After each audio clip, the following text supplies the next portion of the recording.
Well, we haven't done one in here for a while. Um, it's kind of interesting. The original plan I had for this stream, and let me actually make sure that the audio is working because the type of morning I've been having, I don't put anything past my luck with this stuff.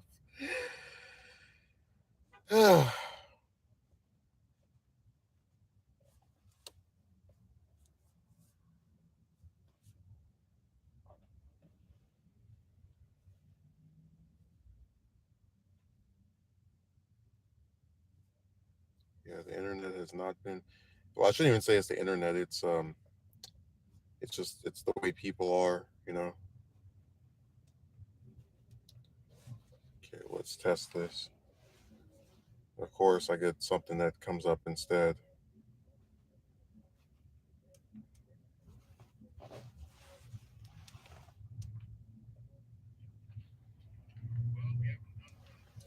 Yeah, it looks like it's working. So if anyone can't hear, let me know, and then we can go from there.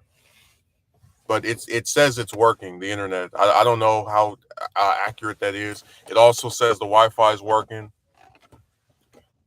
But anyways, I came up here because while originally I was going to stream at the place I stay, um, for some reason every Saturday seems to be very difficult to stream there for, and it has to do with the fact that people are not out as they would be like on a Monday, for example. Um, and one of them was like not wanting the other to like leave the room that we were both in. So I just started rolling my eyes because I didn't want to have to sit here and tell somebody, can you not say or make any noises for 2 hours? So I just got up here. Now I dreaded coming up here because the last time I did one from this location, the Wi-Fi just gave out after like 15 minutes, and I was very upset by that because I don't like to be interrupted or have to start over. I feel like that's a frustration anyone that values their time would have as well. When you speak, you like to have the thing not be cut off by technological garbage. Um, I see a Kotsky merchant there. I'm gonna probably look on my phone to read whatever is written because there's a glare there's a glare everywhere. We got glares in the windows, glares on the computer. I mean, it's all over the place.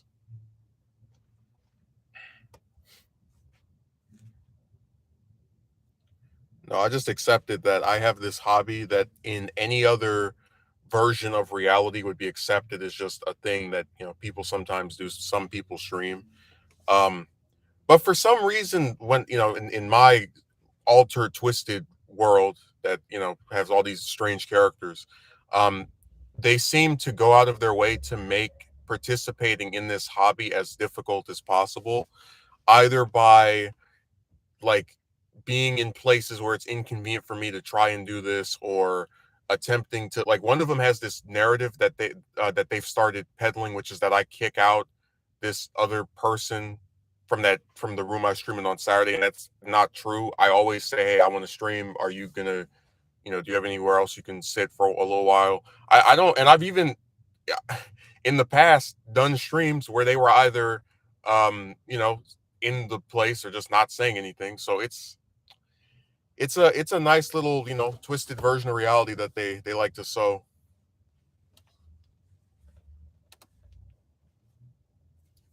Let me read what Akatsuki Merchant wrote. Yeah, I've been having problems with my Wi-Fi here at home, so I get it. Well, the Wi-Fi was only an issue on Thursday because some guy came over and he was there to fix something that wasn't working, right? So I don't know what all it was, but he pulled some plugs out, and it got to a point where the Wi-Fi was only good in that one. I streamed in that area before, that end of 2022 stream I did. Like, in that area was the only place where the Wi-Fi was working. So this other person went and fixed it. Like, they reset something and made it go back to how it was before. And they used that as an excuse to get mad at me and say that I shouldn't just sit around being the R word. And it's like, if I've never done this before, and whatever, I people just they always find a way to make themselves seem so supreme, you know. Look at me, I fixed this thing. Let me insult this other person, you know. That's how they get their kicks. How's that one song go? Make me feel tiny if it makes you feel tall. That's pretty much what they engage in. But yeah, every Saturday it's always hard to stream because there's like three other people there and the place isn't that big, and um there's always the chance that one the same usually if it's just me and the two others it'll be all right, but there's always that chance that same person will try and like mess it up, or say something or interrupt or call my name or whatever, and it's just it gets irritating. For a second I was like, man, the only thing the other house had over the current one is that I had my own, like, place where I could just kind of be to myself, and that was where I would do the streaming from. But truthfully, this is just another reflection of why I hate I guess modern economics and how inaffordable stuff is, because I would rather just have my own place. Like I would love that. But when you have jobs that won't hire you, or if they do, they'll keep you on for like 3 or 4 weeks and then toss you in the in the trash. Um, none of this stuff that we're getting now is stable enough to even sustain a form of living, like, ever, and it drives me crazy because I just hate the fact that you can sit here and you can apply for stuff over and over and over again, and you can go and work somewhere and literally show up every single time they tell you to, do all the stuff they ask you to do, and you still may not, you'll either get fired or not kept on or something to that effect. Because really, like, I don't even like talking about pills or any other garbage, but I just accepted that it's impossible to get a 40-hour a week Monday through Friday job. Like I've just given up, abandoned all hope that that's ever coming to fruition. Like, I'll work places and I'll apply still just because of necessity, but as far as, like, do I actually believe this is going to be the place where I stay there for 6, 7, 8 months or a year? No, I've accepted that's never going to happen. There are always people out there trying to tear you down to make themselves feel better. Yeah, and like I said, a lot of the stuff they try to tear you down over, they don't know what it's like. People who've had the same job for 20 years, 30 years, they don't know what it's like to apply to a bunch of places and hear nothing back.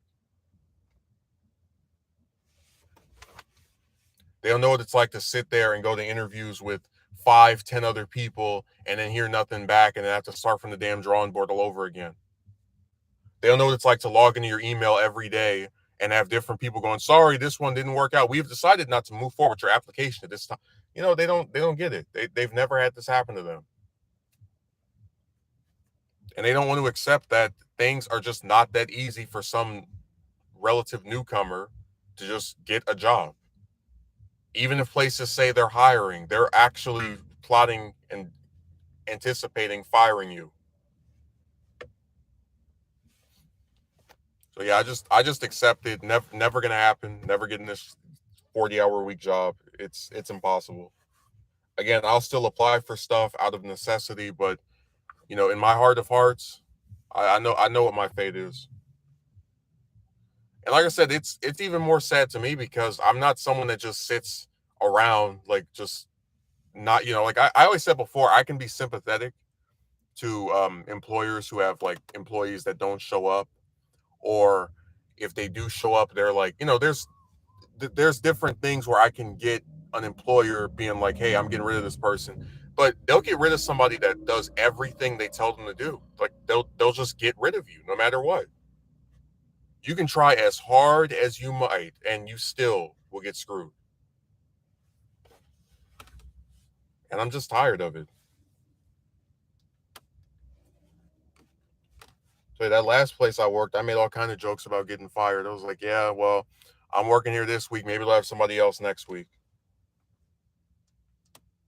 Because it, like, at this point, Just like how we were talking about the woman thing is like a self parody, where if I like still went out and actually thought talking to chicks was going to make a difference, it would be like a joke version of reality because we've seen the same thing happen over and over again.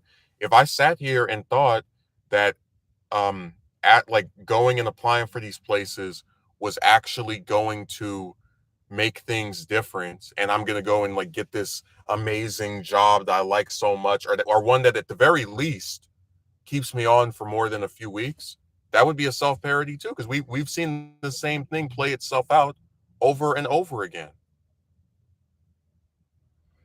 Like I did that stream, tired of remakes. That's effectively what we have here. Just the same thing happening over and over again.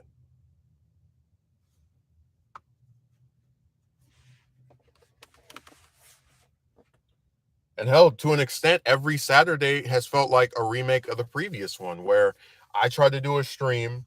There's something with somebody there that makes it inconvenient, or the same person has some like nasty remark they want to make. Um, then I go and get my, groceries, get something to eat, whatever.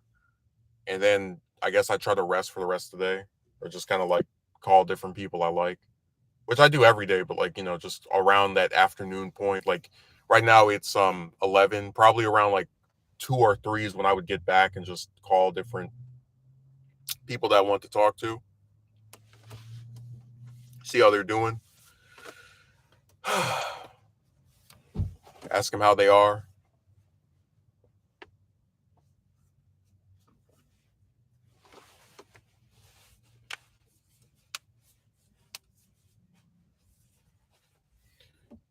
I heard from my recruiter yesterday, and they were telling me about this new job, and they had me interview with this, I guess, manager that works there, and I'm going to hear something back next week about a second interview. And I just was just, like I answered the stuff as truthfully as I could. I, tried to sound enthusiastic, but I know what reality is. I know, and I hate to quote Infinity War, but it's often disappointing. So I'm not going to get my hopes up.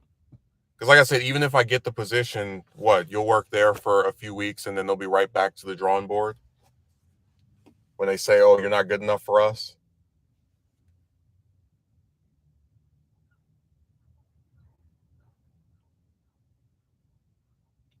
Does the few people in your live stream or the low views affect you in terms of feeling like you don't have an audience?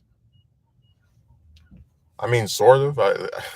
The biggest problem with subscribers on this, and just viewers in general, is that they're not consistent. Like you can have a channel with 1 million subs and probably get less than 10% to actually watch every single thing you put out.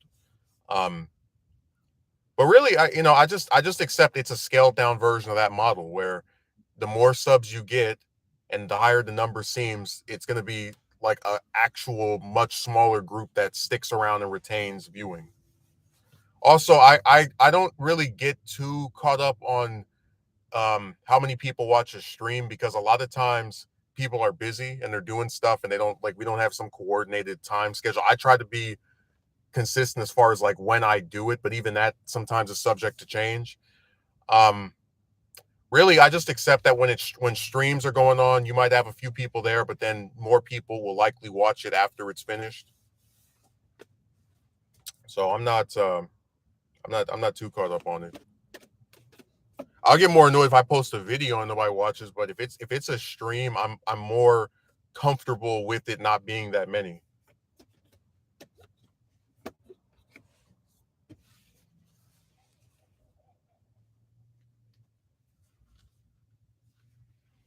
Yeah, man, family is wild. Just yesterday, my cousin was getting mad at me because I'm a self-hating because I play guitar. I must really hate myself because I'm really good at it.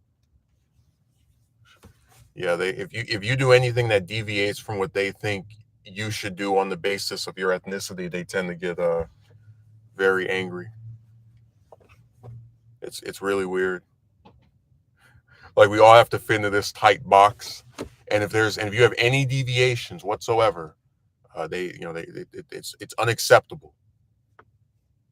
It's too much. Somebody actually just walked past me. They have a Dragon Ball Z hoodie. Wow. I didn't expect that. I was thinking it was just like a regular black hoodie, but they have I'm always surprised when I see little stuff like that because the designs are done in such a way where from certain angles you're just like, oh, this is just whatever regular random thing somebody just threw on, and then it has a little distinct look. But yeah, I don't have any delusions of grandeur with this site. Like I kind of accepted a long time ago. I'm just not going to really see any growth on here. So really at this point, the only thing I prioritize is views. And a lot of that tends to be on stuff that either has been out for a while or that's what's the way of putting it?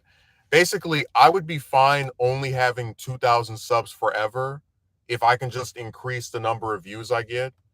Um, versus like having 3,000 or 4,000 and then it's only like 100 or so. You know what I'm talking about? It's just I would rather have more views than more subs. So it's not really something I think too hard about because like I said, people on this site in general are not that big. So I'm just one in a long line of small channels that I mean I make an effort, but I'm not gonna really go crazy over it.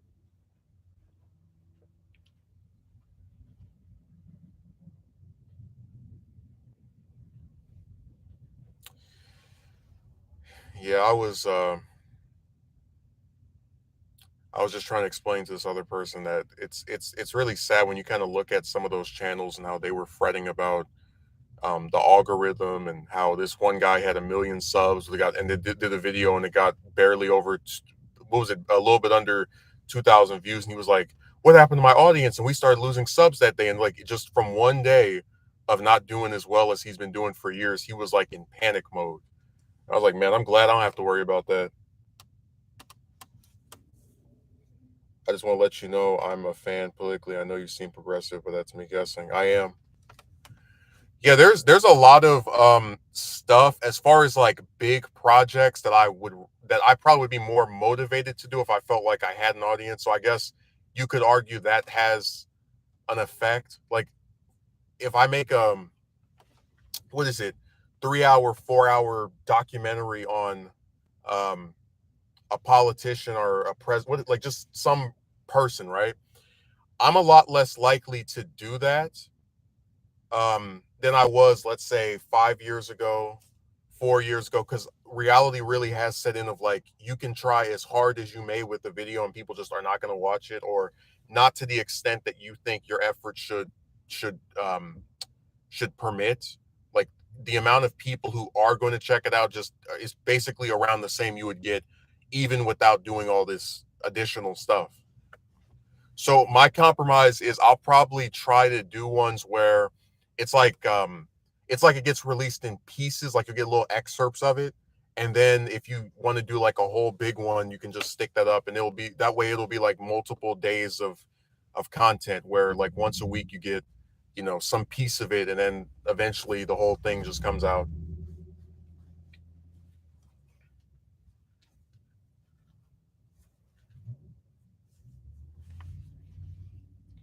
Yeah, it's funny because in their weird crusade to enforce a standard, they end up committing the same. Yeah, that's one of the things I don't understand about being a fan of like I guess I've always had such an issue with what way of putting it, feeling like I'm in a community or being um accepted by a lot of them because there is this belief on some of their part that you have to be a certain way to be what, like accepted by them. And I'm sorry, but I just don't have time to really get too caught up on if this person that does nothing for me thinks I'm enough of something that they say they are. It's just, you know, I don't know, just it just feels like a lot of times you have these people who try to tell you what to be and it's like the stuff they're against is stupid. Like they're not telling you you should stop breaking crimes or having kids you can't afford. They're mad, the guy's mad at you for playing the guitar. That's not going to negatively affect you.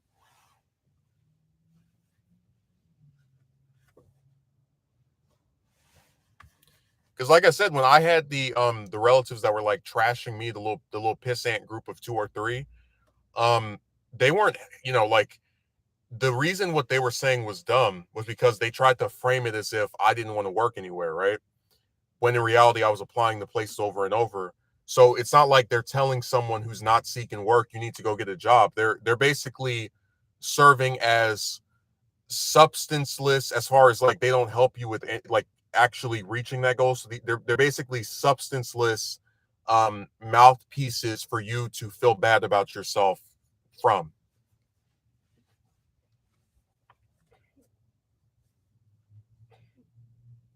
That's what they turn themselves into.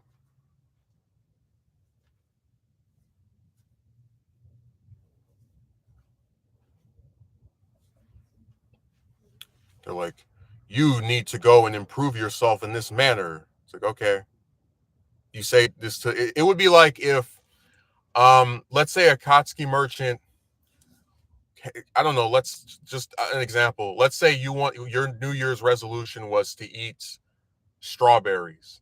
And every time you go to the market, you can't find any strawberries. So I say, Akatsuki merchant, you need to go out and get some strawberries. And I'm saying this as you're looking for them at the store and they're not there. And I know they're not there because I go to the store as well and I see they're not there.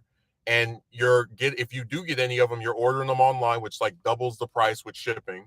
So do you see how I may be saying this thing that sounds like it's meant to improve you, but because I'm not helping you and I'm just sticking my finger at you and going, you should feel bad about not doing this thing I think you should be doing, or that whatever. I'm pretty much just a substanceless mouthpiece for you to feel bad about yourself. Because think about it, like what am I doing to improve your standard of living? I'm doing is saying you are failing in this respective goal that I think you should have or that you should have, but I'm not actually helping you to achieve it at all.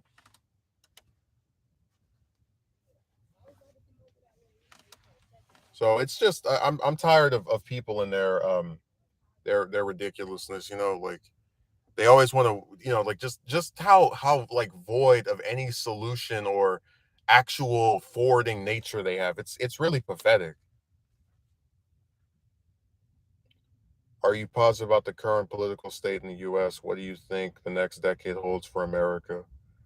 Uh I am the reverse of positive because a lot of the stuff that is problematic is still going on. You still have all of these nativists that are losing their minds about any type of reforms with immigration.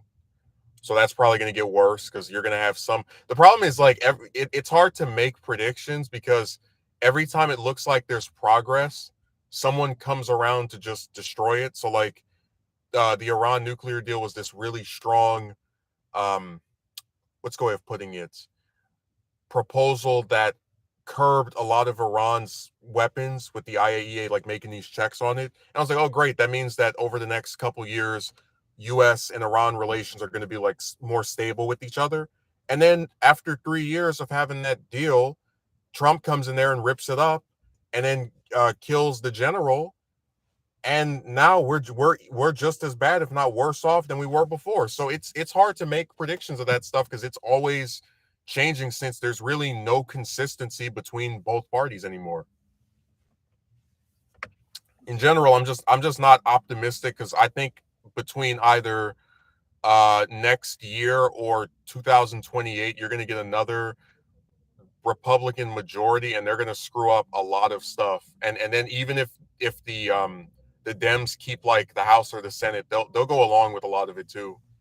So I don't really have faith in either party or to like do stuff that I think will be forwarding. Like I said, they're already running on the Red Scare with the opposition, the single payer. They're like, you want a government run healthcare system. Like, it's the same thing as what Canada and the UK and Australia and all these other countries have, where it's one system that everybody pays into and gets to use. Like, I don't understand why, whatever. Like, but I'm just saying that they talk about it as if it's this very strange evil thing, and they bank on the fact that most Americans are ignorant of the policies of other countries to get away with their tactic. So You'll be seeing a lot more of that. Anytime you want to like have some kind of reform that helps people, you can expect it to be shot down by these corporate tools. I mean, it was funny because it's like even something as basic as a mandatory like a jobs program where you can get people assigned work if they're unemployed. They're opposed to that in some instances. I'm like, that's really crazy that you would say that people just want to get free money and free stuff and da da da da. Da. But then when they want to work to such an extent that they're trying to get their government to force an employer to give them some type of job, you're saying that that's a handout too. So like I said, it's all bad. It's all just trash, man. It's a bunch of red scaring and I'm just not interested in much of it. But yeah, I think things are definitely going to get way worse before they get better.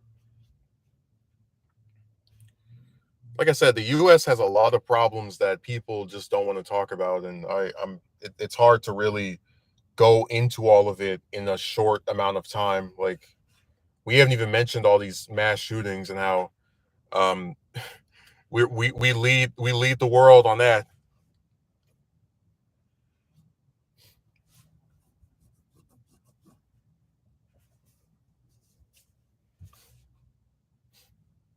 So yeah, it's just something I'm not too excited for. The future is not looking bright for anybody.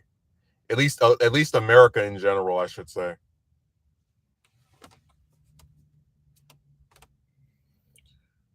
Oh man,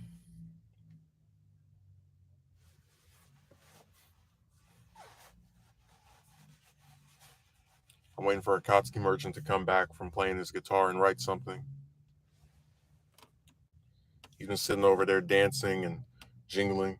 He kept saying that the guitar is a instrument that I should play a real instrument, whatever the hell that means. I tell you, some of this stuff sounds like it's like cartoons. Like I'm not saying you made it up, but just when you see the type of things that people get caught up on as far as like what they prioritize, it's really depressing. Like as far as like out of all things in this world, this is what you choose to like take a stance against.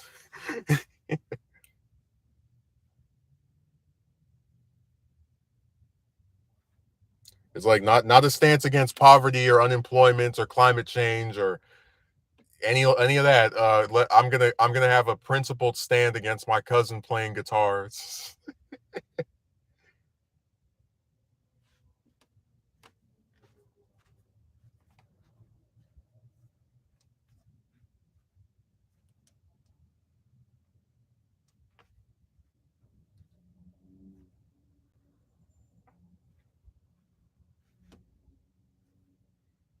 Yeah, there's really nothing you can do with people like that. They're just gonna keep on making up their own little rules for themselves.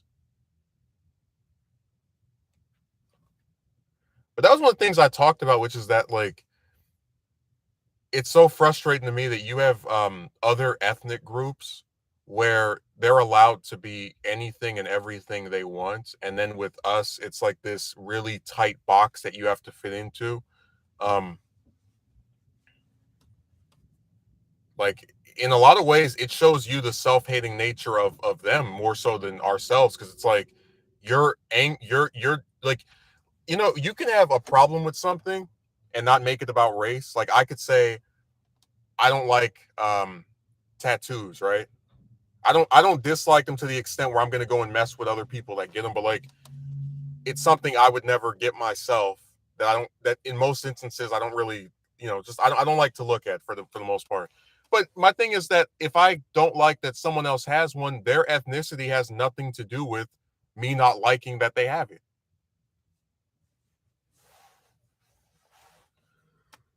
That's why I said when you start bringing that stuff up, they're limiting their own ethnic group to these little tight parameters of what they're allowed to be.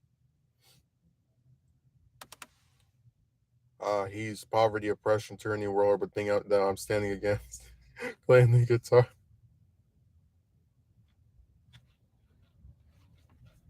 Well, you better go get a ukulele.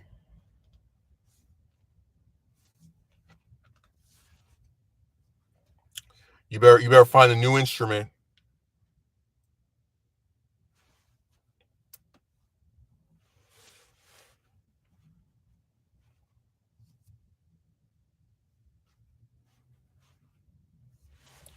You better make sure that you never play any non-cousin approved instruments ever again. This guy runs the world. Just be done.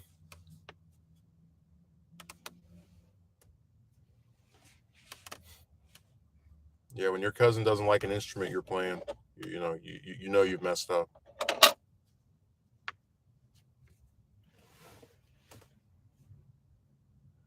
It's real funny watching people just kind of like sit here and tell you what you can and can't be, because they do it with a lot of stuff,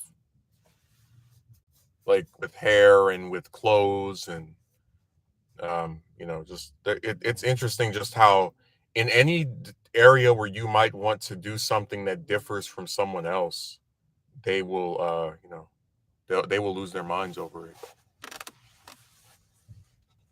Let me read what he wrote. Give me a second. I log back into the phone. So wait, people here argue about the correct way of being. No, we don't. Me and people who come to my chat don't. Like, we don't sit here and argue about it. I'm reading what his cousin wrote to him and saying that I've seen instances where other people have done that. So if you're thinking we just every stream argue about that, we don't. We're having a conversation about how a lot of what he's stating resonates with me because I've had members of my own family who've tried to like tell me what I can do and can't do or can't, and it's like it's it's um it's really interesting just how self-defeating they are as far as like they're so anti-expression and freedom of choice with even the most basic of stuff.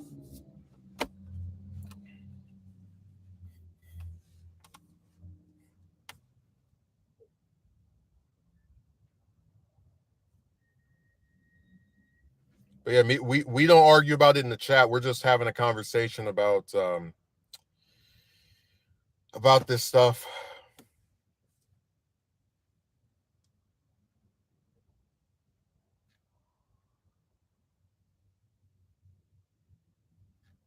Oh, it's definitely been normalized.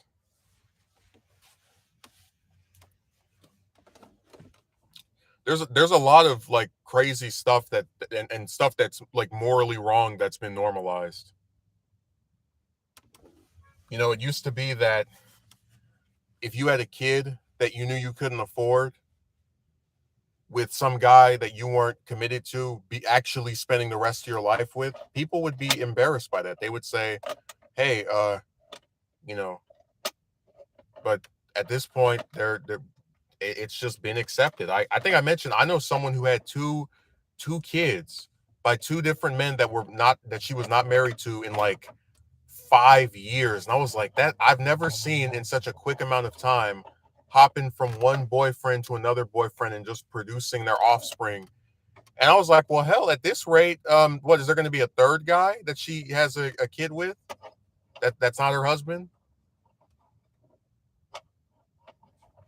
She might stay with the second guy because my theory is that, and I've said this before, a lot of guys don't want to date a woman with kids, especially more than one, because a lot of times the child ends up being used as ammo against you by the other, like the spurned baby daddy boyfriends. Or so, maybe that one will be what breaks the cycle or who she stays with, but it's going to be more so out of necessity versus, like actually being in love with him is what I'm getting at. But stuff like that should be embarrassing. Not somebody playing the guitar, because we're talking about your failure as a mother to create a stable environment for your offspring. That's something that should be embarrassing. That's something that you should put your hand over your face and go, "Oh, damn, what did I do?" How are people so confident being so wrong? That's ridiculous. People should just be nothing to do with anything. Oh well, they love bringing ethnicity into this stuff. Unfortunately, you have to fit into their tight box. I've also seen multiple instances of calling of other simply being their. Oh yeah,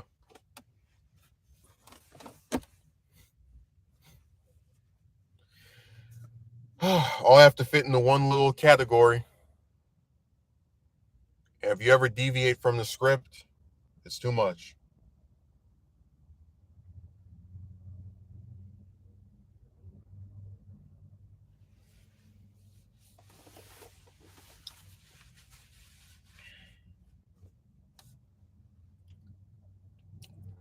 But yeah, it's I don't know. I just don't enjoy the way that people treat others, like the way they act toward, you know, relatives and siblings and all the rest of it. It just doesn't feel right to me. I don't really understand why there's always this desire among people that are related to you to be the nastiest to you out of anybody.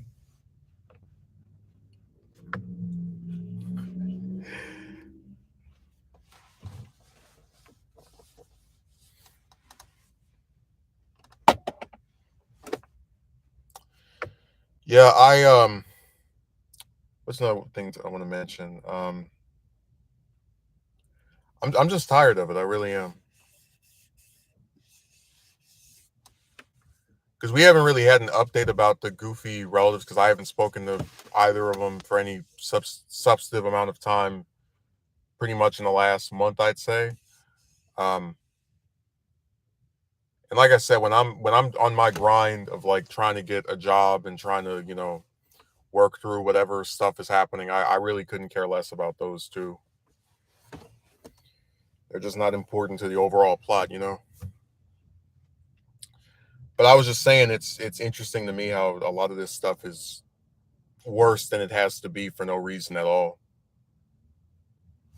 Like the way that people act is so unnecessary when you really think about it, just in terms of like, hey, I can call this person and I can ask them how they're doing, and if they're doing something that I don't like, maybe I can get involved in preventing that. Because like I said, if I had a person who I claim to love and it's bothering me so much that they're unemployed for multiple years, I'm not going to sit there wagging my finger. I'm actually going to assist them with getting employment. But you don't see that from either of them, and the reason you don't is because they don't really care. It's just a convenient fact for them to use to make you feel bad about yourself. That was the full extent of what the purpose behind bringing it up was. Like a lot of people, both in real life and online, will write something toward you and they'll make it sound like they really have just like they care so much, but if you really look at their actions, they don't correlate with what they're saying.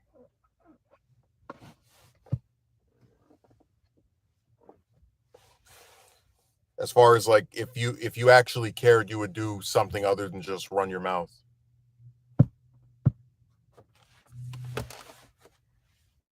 One would think so anyway.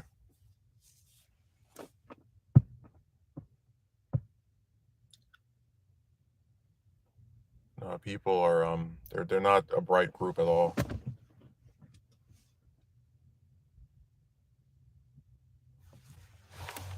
Let me turn this thing off. Make sure we have everything right. Give me a second. Actually, no, you know what? I can keep it all. Yeah. Okay, I'll just.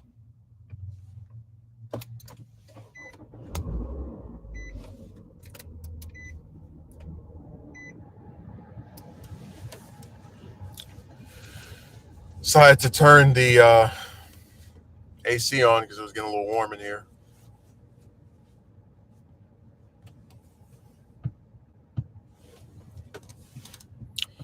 I was because my thing is I don't really like having the window um down if I stream because people are like blasting music and they're playing all types of noises. Let me see if I've become like worse with regards to if I'm audible or not.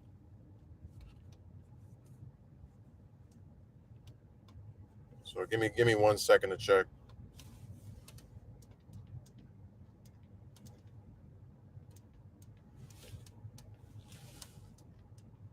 Uh, oh, technology, you never let me down, do you?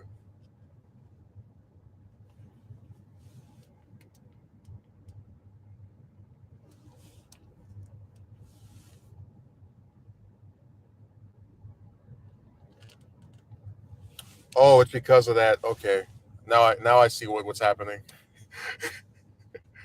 I forgot. It's man, I feel so dumb. So the Wi-Fi was trying to connect to this thing, and that's why I wasn't able to hear. Pretty much anytime the Wi-Fi on the phone connects to the one of the car, then it'll just it won't play on the phone. It'll just play on the car, and I don't want to have my voice blasting. So I'll I'll see if it works now.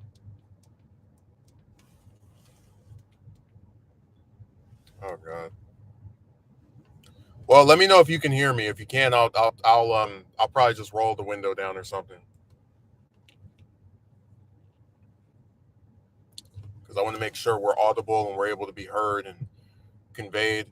YouTube used to have a thing where at the bottom of the stream it would have these little it has these little like 5 circles, 5 or 6. I don't have my glasses on, I can't see right now, and they would show up as green. Okay, good, all right, but they would show up as green to show you, the length of the volume, like how loud you were, and now they don't show any color. So that's why when I first started streaming, I was like, oh my God, is something wrong with my microphone? Because I've done nothing to it since the last time I streamed, which was this past Monday. So I if it was some kind of computer issue, it would just be a thing that happened on its own. I'm telling you, you never know with this stuff. It always just it goes from bad to worse. You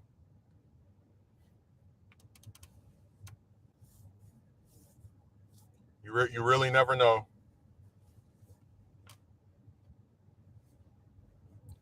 And that air feels real good.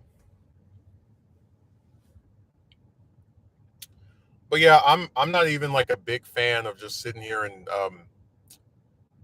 talking trash about people. It's just the stuff they do really annoys me because it's always based around you're weird because you do this thing I don't do, or you're a bad person because you don't do what I want you to do. Like they always basically they take any alternate thing you could possibly do that they don't do and try to frame it as if it's this inherently bad thing. Like they try to make it seem like, oh, I like to wear this, you like to wear that. It's like, well, there's nothing wrong with that person wearing that, as far as they're not going to go to jail. Nobody walking down the street is going to like get mad at them because they wore something you don't normally wear or that you don't.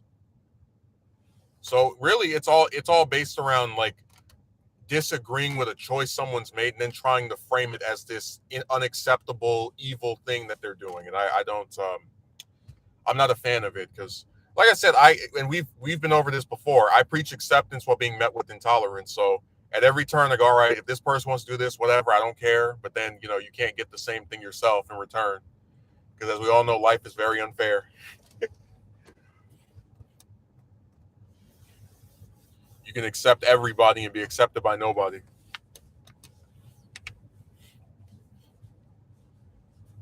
That was one of my favorites parts of that one thing. What was that, from 3 weeks ago, with the that 2.5 hour argument where one of them said, I like to artificially hold grudges. I was like, what's artificial about it?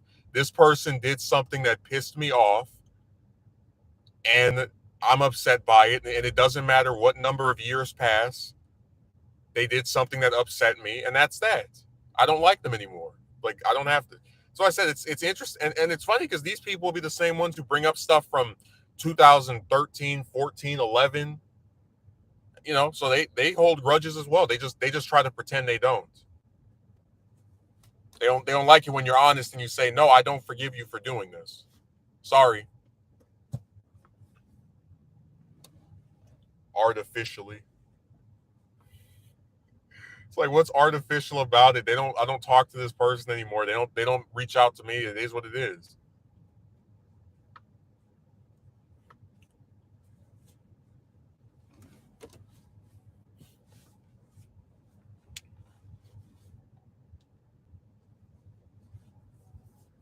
I'm so angry at Akatsuki Merchant for artificially participating in my streams for over a year.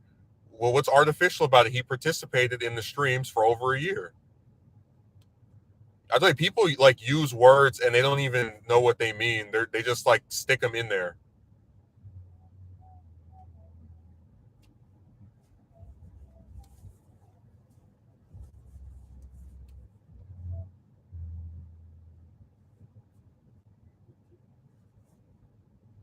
That would make a really interesting video, like a video called "I Don't Forgive You," because there actually is a thing I've noticed with some people where they try to say that by not forgiving people you can't move on, or it's like, well, what are you trying to move on from? Like if I just go out in my day to day business, I don't think about this person that I don't like for this reason.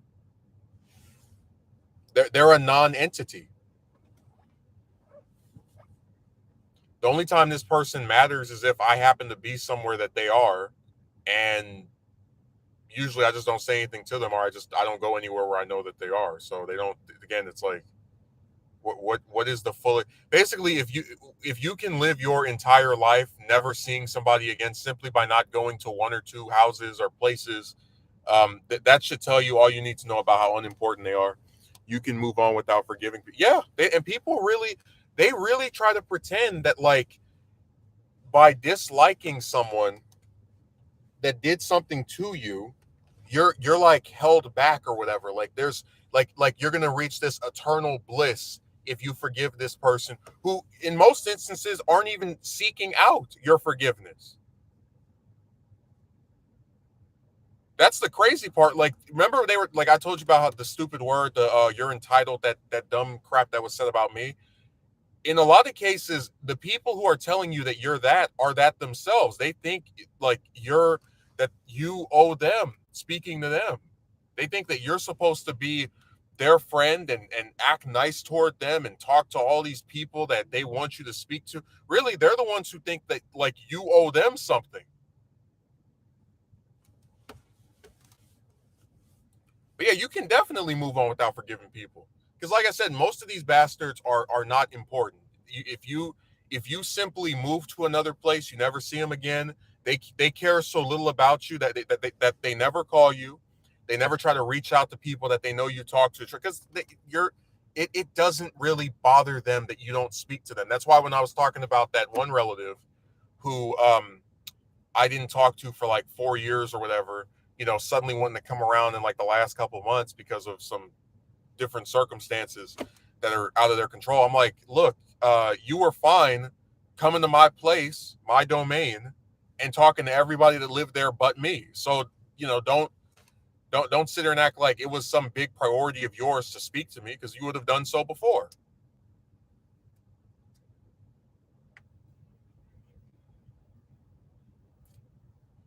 And now that I'm not staying over there anymore, I definitely know I'm never going to see them again, which does have me very excited at the prospect. I don't know. I didn't really get that because when I left, I wasn't really thinking about that person, but more so the other more obnoxious one I had to deal with for as long as I did. But just getting away from them is fine by me. Like, you know, you need to be surrounded by human garbage.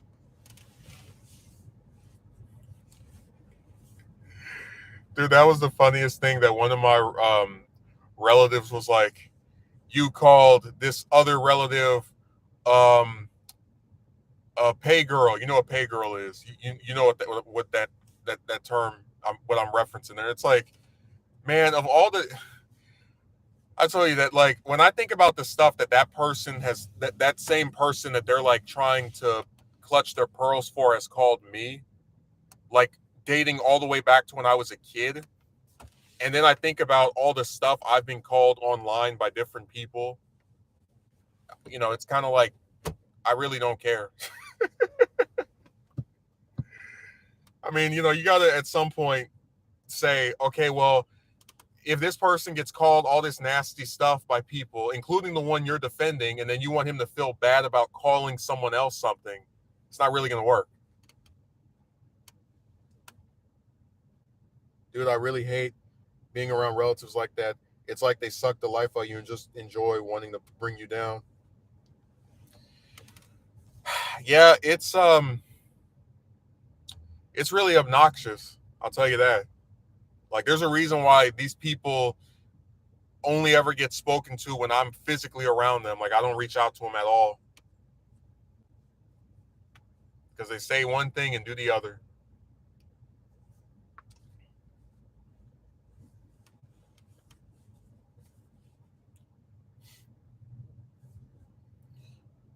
Yeah, I'm tired of all this stuff. Also, we're going to be changing the content since I've been getting a few more views than usual. So now it's going to be more family friendly. So that means we can never criticize women under any circumstance whatsoever again. So Megumi, if you ever feel like you should critique women or say something that is based around several shared character flaws that they have, such as wasting men's time for months on end or leading a bunch of men on just to get attention from them, then shh, be very, very quiet.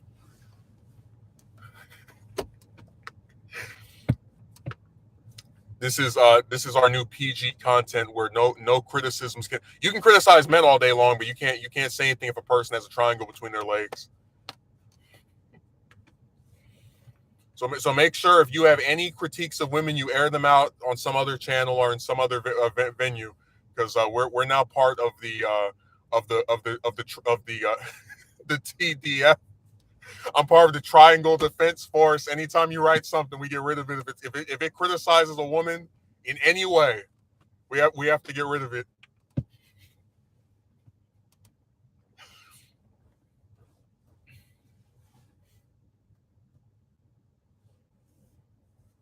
So yeah, this is the new family friendly romance content where you can't be critical of anyone, even if you don't call anyone out of their name. It's still too graphic.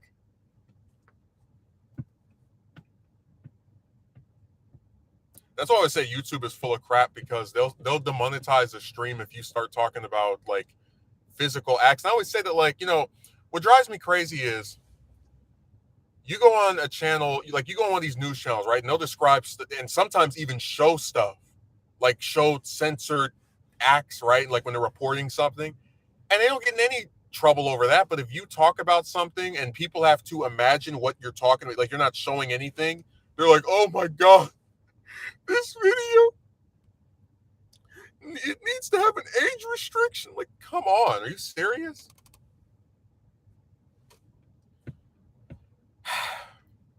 I don't know. I just think words are like the least scary thing out there.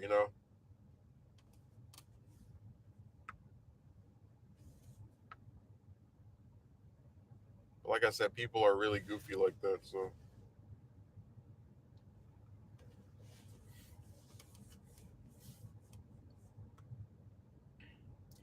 I'm just thinking about streaming on Monday, because hopefully nobody will be there. Well, one person that's there, they just sit in there. They just like sleep during the day because they work at night. But like, hopefully, no one will be there, and I'll be able to do it in a place with a little less of a change of venue. Oversensitizing in this era really does infuriate me, or that really does irritate me. Well, yeah, because it's like we're at a point where you can do a video. Like, I did a stream one time, and I put a word that is the equivalent of, let's just say, when you get a drink, like you put a straw in a drink, you know what you do to the straw, right? I put that word. It's not even a swear word in the title, and they were like, limited ads, yellow piss $sign. I was like, but I'm you don't even know what the contents of the stream are. It didn't matter. They still were like, hey, you better change this title.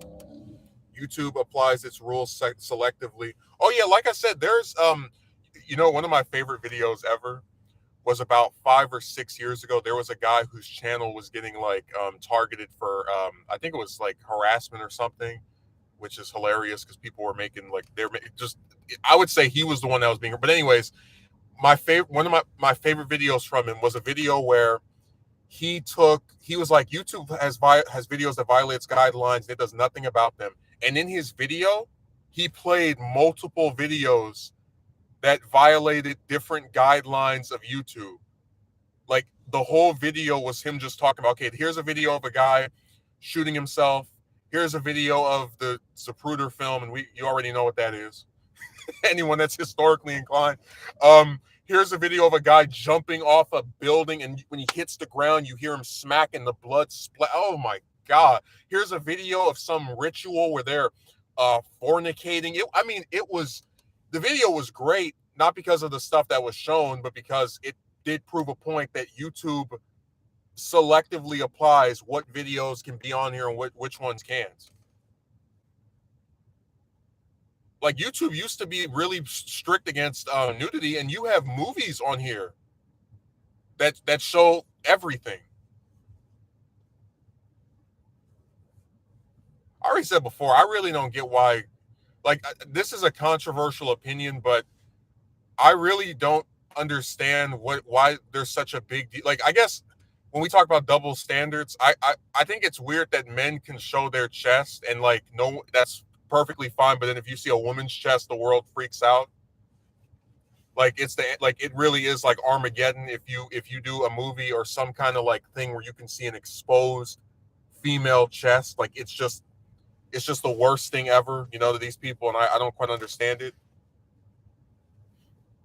I don't know. I'm just saying that personally for me, I never really saw like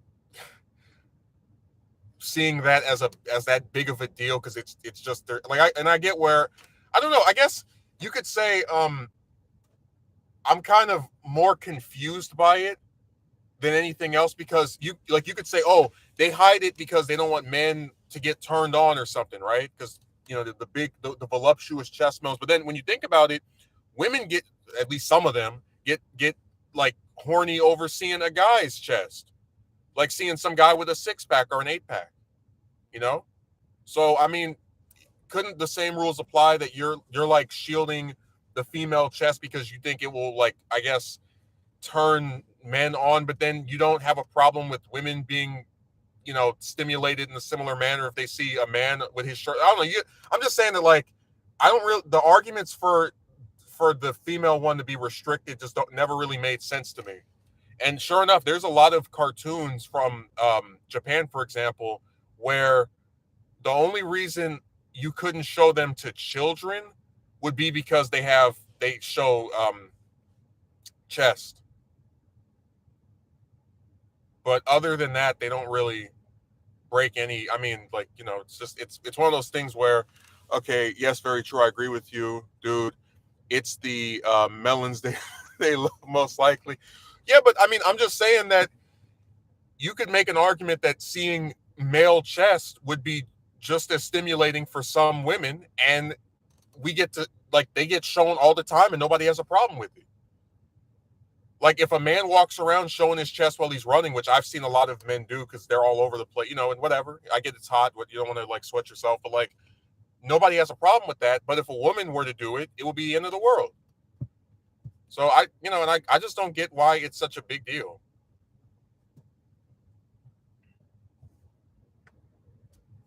Maybe I'm crazy, but I don't know. Just I just think if you're gonna censor one, you should censor both or neither.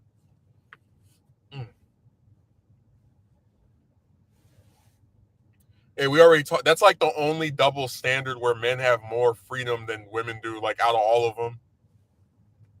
Because we already talked about that clothes stuff.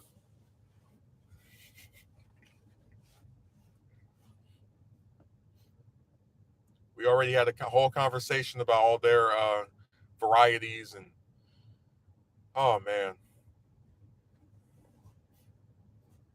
So we know at this point how far the cookie crumbles when it comes to one side having more options than the other.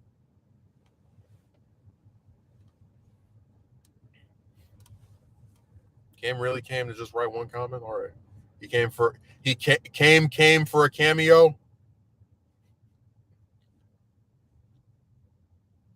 He was like, I am here and now I am not.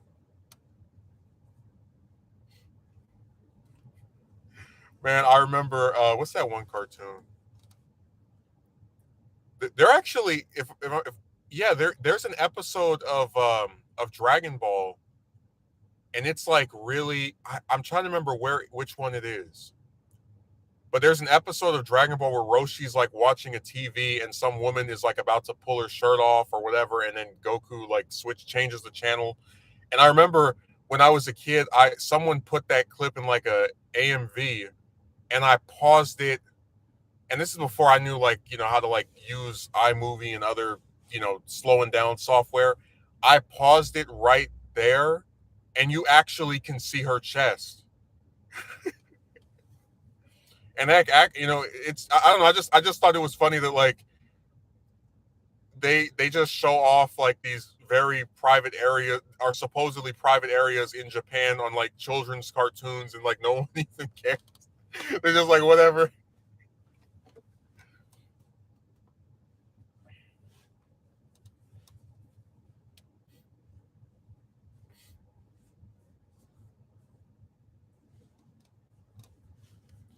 And heck, we don't even have to talk about all the times that you saw Goku with his stuff off.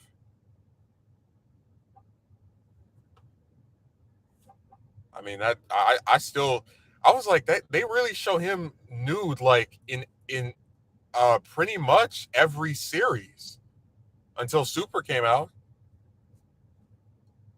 And a lot of it has to do with the fact that I know in Japan their rating system of like what's tolerable has changed since the 80s and 90s.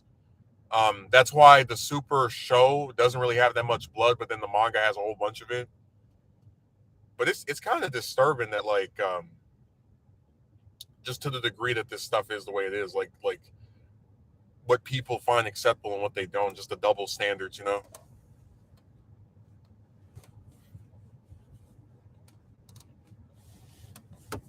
Man, the Akatsuki merchant, he zipped out of here. He's gonna go play his guitar. He's uh he's making sure he gets his thing running.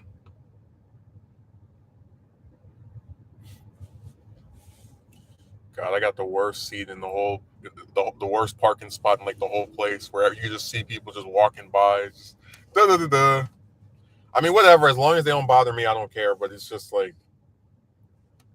we had to go back to the car streams because someone wanted to talk about me kicking another person out of the room, even though I don't.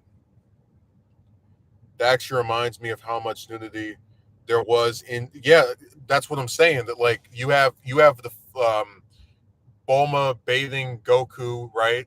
You have the part where I think it is in the manga where the Pilaf gang like rips his clothes when they're trying to like beat him in that mech suit. You have is there another instance of it? I don't know, but I know that there's if you want to talk about like just the full manga, then you have the part in Z where Gohan first turns into a great ape, and then the second time where his butt is literally like for the camera to see on top of Vegeta. So there's a whole bunch, and then in GT they have one of the openings where Goku is taking a bath. So there's a lot of it.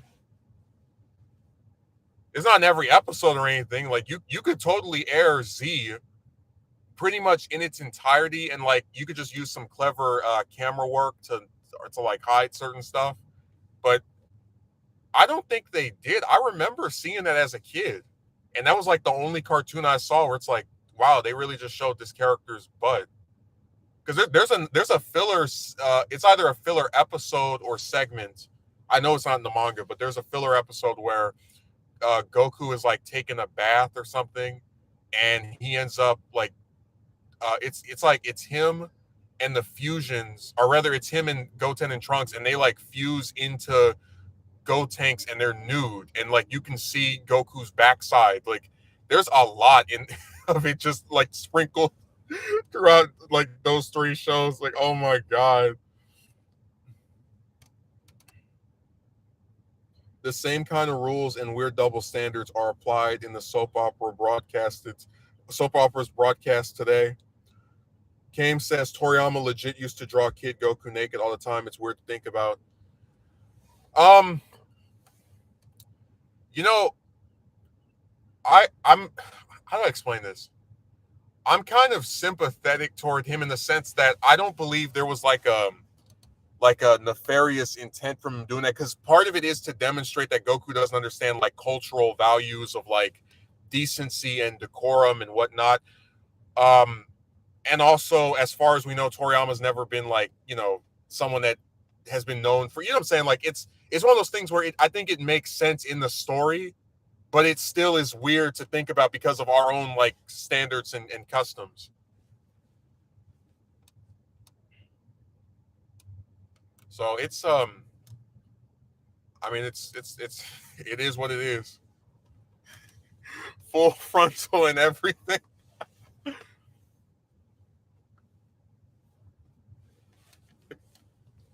Man, I'm telling you, some of the stuff they get away with in Japan is just crazy to me.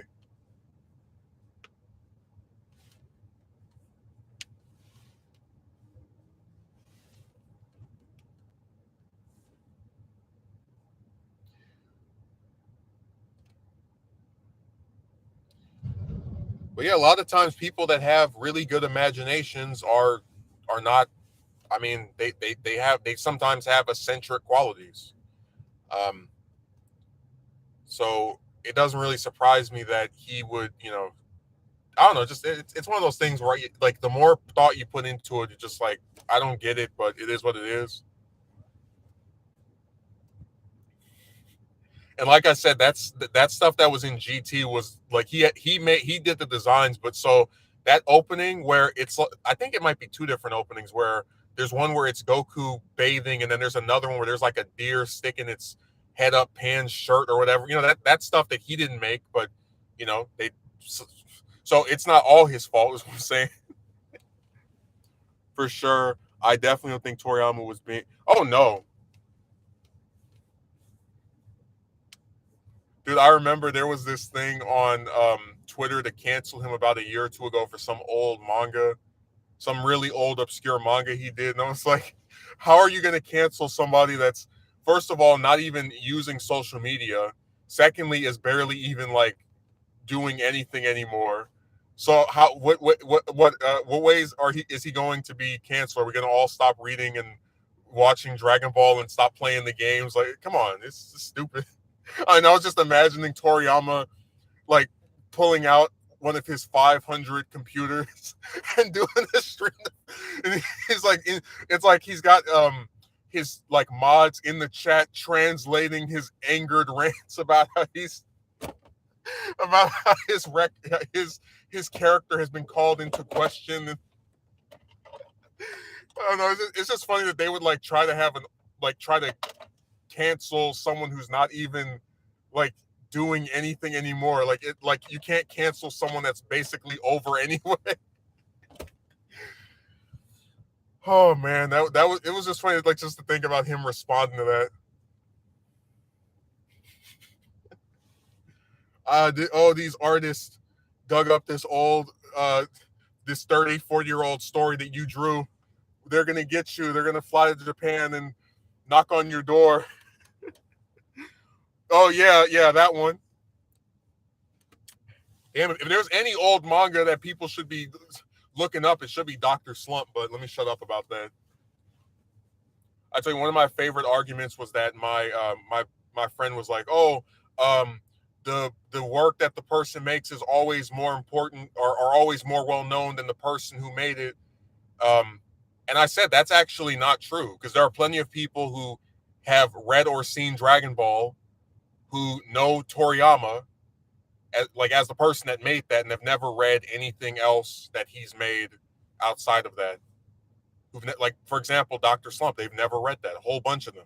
They might know what it is at best, but as far as like actually, and heck, we were talking about this as well with what was it? What's another example? I mean, people know the creators of the Last Airbender, and they've made other stuff, and some people haven't read or seen that, so it's like it's just stupid, you know. It's just there. That was just his excuse of trying to like, you know, make it seem as if he was actually doing something, or as far as like he had a point.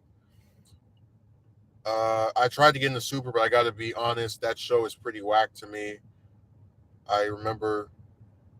Oh yeah, well they'll never be able to cancel him. That even if he were still here, that wouldn't work anyway. So that's just another failed attempt to drudge up some old stuff and try to like actually make it matter when it didn't. No, the super manga is probably the. I was trashing it because I got tired of every arc except the tournament being Goku and Vegeta, like the same two characters over and over and over and over and over again. But the last two chapters I actually really liked, and I don't even really care that much for Goten or Trunks as characters, but it's actually doing something different. It's them in high school, and there's like these new supporting characters that are all kind of distinct from each other. Um, Really, I almost wish it was its own little spin-off manga, because I'm just dreading having to go back to the same old crap eventually. It's supposed to tie in the superhero, the movie. Um, so I've been really surprised by just how much better the last few chapters were compared to a lot of what came out before it.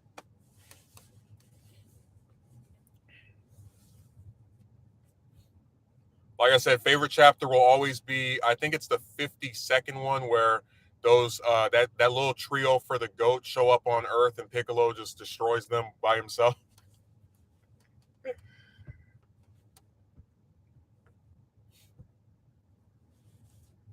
It's either that one or the one where Boo wakes up and beats up Moro, and then he like chapter right after that goes back to sleep because they're like, we can't have Boo actually beat the main villain. People would, we have, it has to be Goku.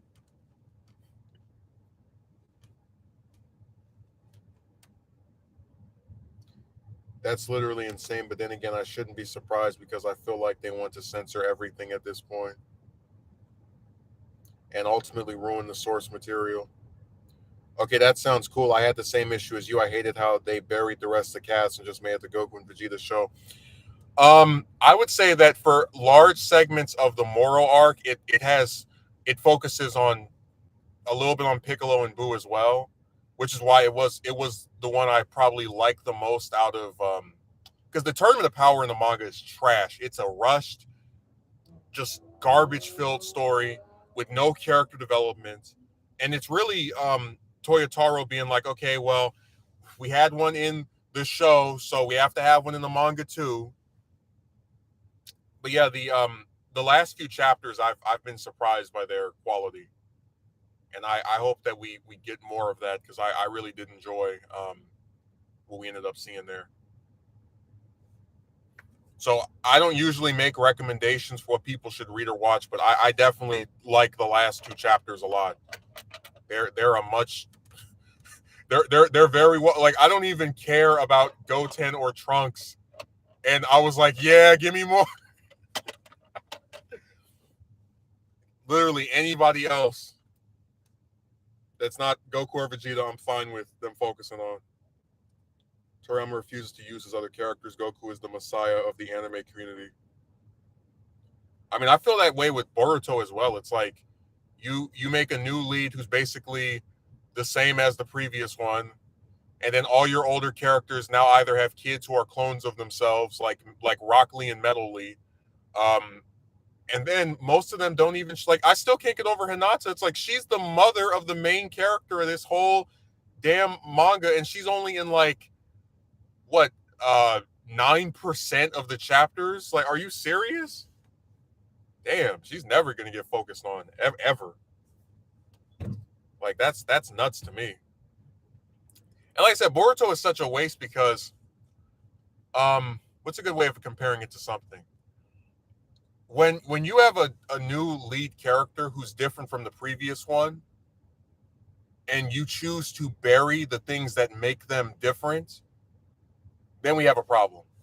Like Naruto never had his parents. Boruto does, and we see almost nothing about his relationship with his mother, and that drives me nuts. I'm like, why, why give him living parents, especially living parents who are previously important characters from the original manga, if you're not going to do hardly anything at all with it? It just seems like such a waste to me.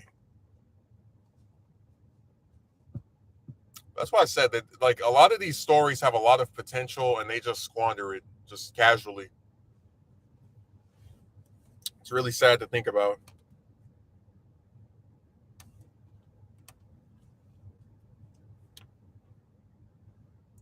Does Toriyama just do designs now, or does he actually still influence the story? Oh, he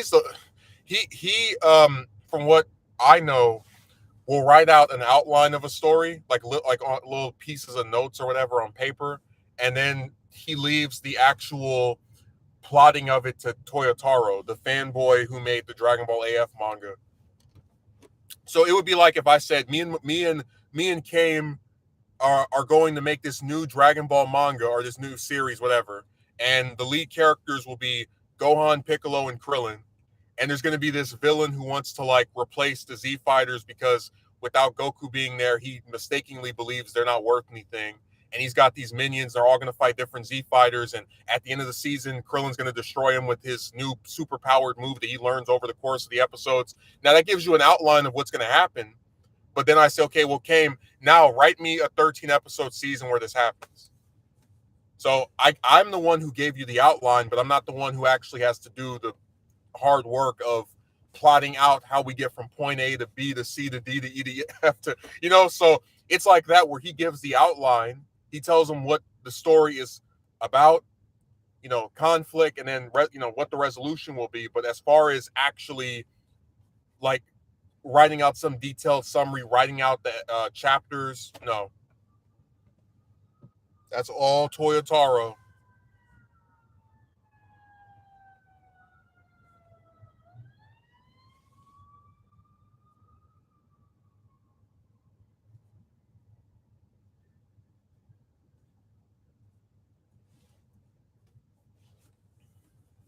I honestly haven't seen Boruto.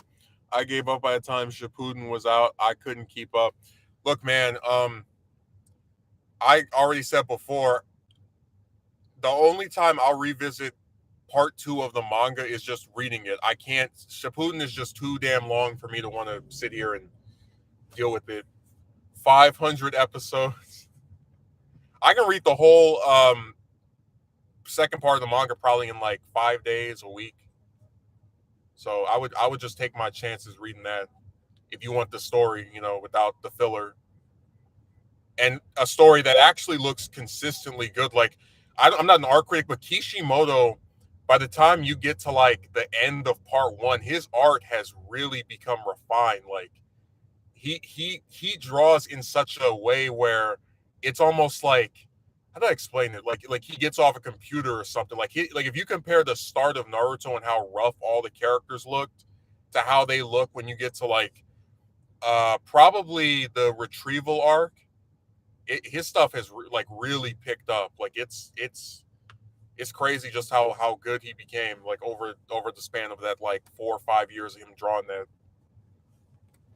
Just how refined it is, because he was always a good artist. It's just that the designs are much more. They're not rough anymore by the time you get to like the latter part of part one.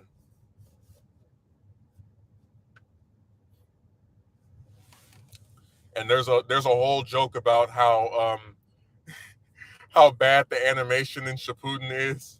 I remember this one person made like a whole pain fight video where they were showing all the faces that he makes. But the worst episode in terms of animation period was Dragon Ball Super episode 5. That thing was so bad that they had to correct some of the visuals for like the DVD release. Man, I still can't get, like, it was almost a meme how bad that episode looked. I don't know if Akatsuki Merchant remembers, but that thing looked like trash. People were making all kinds. Someone made a video where I'll never forget. Like the poster image for it is all the different ugly shots of Goku like interspersed on top of each other. Oh my god. Some of the worst artists. I didn't even say worst artists, but they just weren't given enough time to focus on that stuff.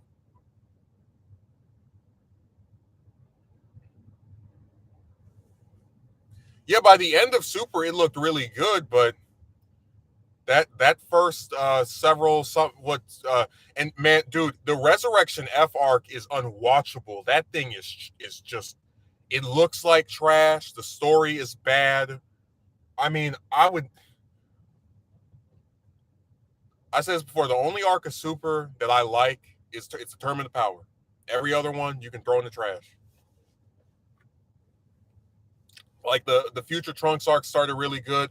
There's this new mysterious villain, Goku Black from the alternate timeline, and then the arc has literally the worst ending of any arc in the entire franchise. And it basically has a plot point that still hasn't been resolved after 5 years. So I really just, like, we could go through every arc of that series. It's not too exciting. Just like I remember when I think I mentioned this before. I almost have never had the level of excitement for a show as I did when we got that first poster of the Universe 6 arc, and it had Goku, Vegeta, Piccolo, Buu, and some new guy that was supposed to be like the team for Universe 7. I was like, oh man, Piccolo and Buu are gonna get some fights. I'm so excited. And then what do? They have Piccolo have one fight where he gets cheated out of the victory. And then I'm like, okay, well, at least that means it's gonna be like a rematch, right? They're gonna have him, like, redeem himself.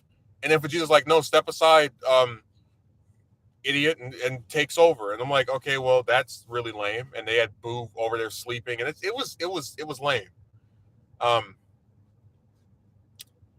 but that's why I said that, like, I don't even get excited for that stuff anymore, because I know they're gonna let me down more often than not.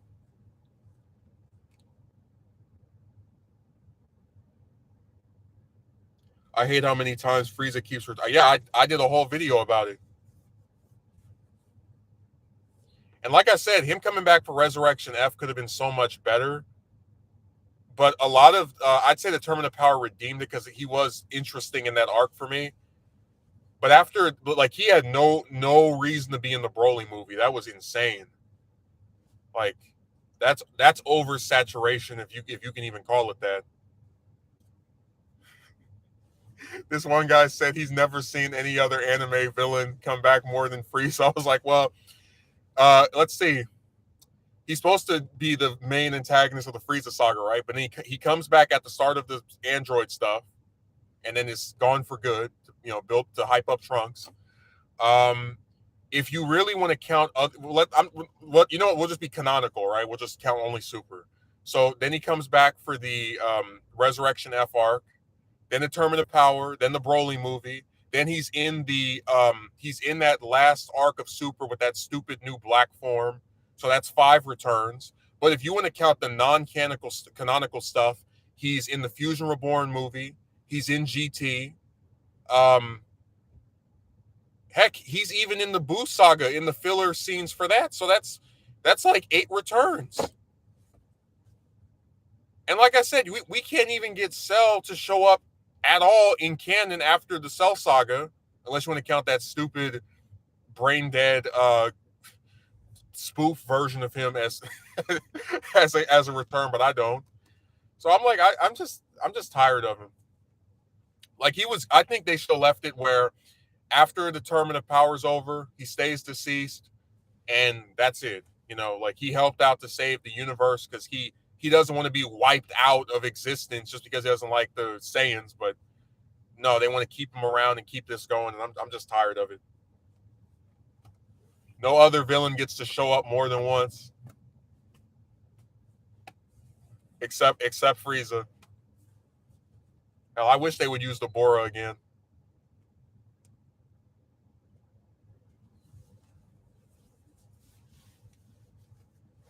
Let me see what Cam wrote. I see something about Black Frieza.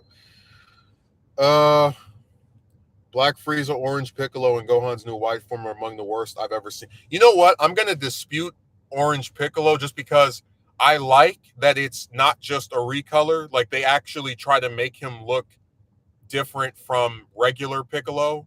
I know he has like one foot, like they gave him two forms, but like the main buffer one, bulkier one, I like that because the Frieza and Gohan ones really are just recolors and longer hair.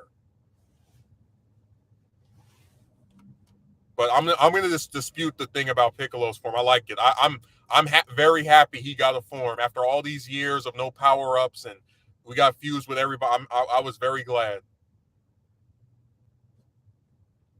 So I'm gonna dispute you on Orange. I agree with the other two, but I like Orange Piccolo because they actually tried to make it look different than just hey, let's give it a palette swap.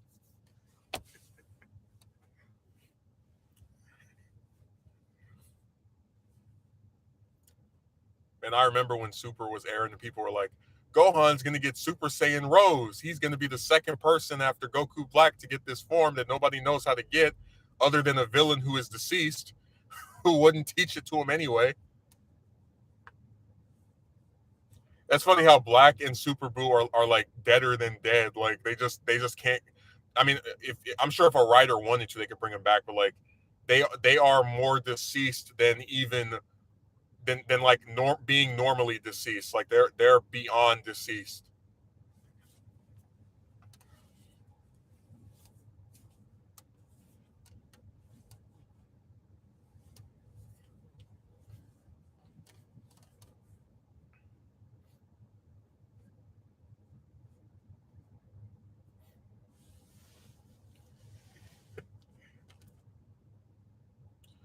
True point about Piccolo. One thing I don't get is why he rarely uses his stretching abilities anymore. Because the writers rarely use him anymore. He's got a whole bunch of different techniques that you would really, and that just shows you that like people don't even remember their own stuff. You would really think that no one remembers, and this was even a joke in the movie that he can go large. Like that doesn't get used at all in Z in any capacity, even where it could have been really cool.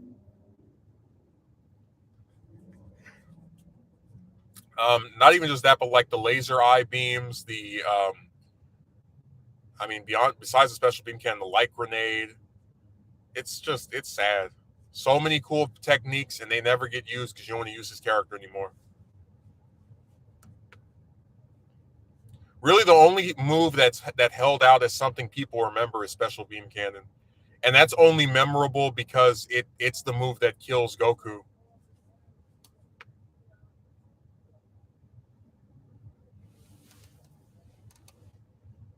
But other than that, it's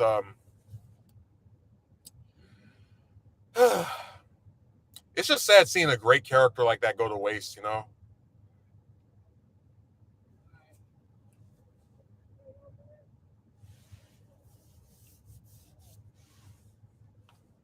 Thank you for bringing up the growth ability. That would be so useful in battle, but it gets forgotten for plot. Like I know a lot of people really like Piccolo giving his life for Gohan in the Saiyan saga, and it is like Shakespearean. The offspring of the man of the man that wanted Goku dead gives his life to save the offspring of the man he was supposed to kill and actually did succeed in killing in the way that he didn't want. But honestly, I would have preferred probably keeping Piccolo alive and having like Great Ape Vegeta versus Giant Piccolo, this big giant battle. You know, like I think that would have been really cool. Just anytime you because Great Ape Vegeta is like the only major antagonist that's giant, like in all of Z. So that would have been the only time they could have really done that. You know. But yeah, Piccolo's a really cool character design wise and power wise. He's great.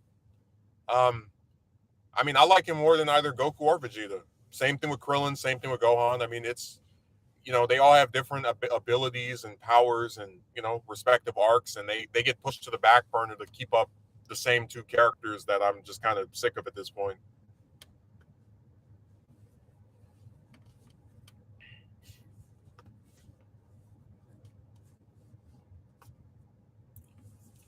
But yeah, he has a whole bunch of moves that just really don't even get mentioned at all. No, I defended the orange form because it's not just another palette swap. Like I really like Super Saiyan 4 because it's the most distinct form. It's got the fur and the long hair and the tail, and it doesn't just, you can look at it and be like, all right, that's 4. You don't have to think, oh, is this the second one? It's the first one. When it comes to a lot of the forms from Super, they're just palette swaps. Oh, his hair was gold, now it's red, now it's blue.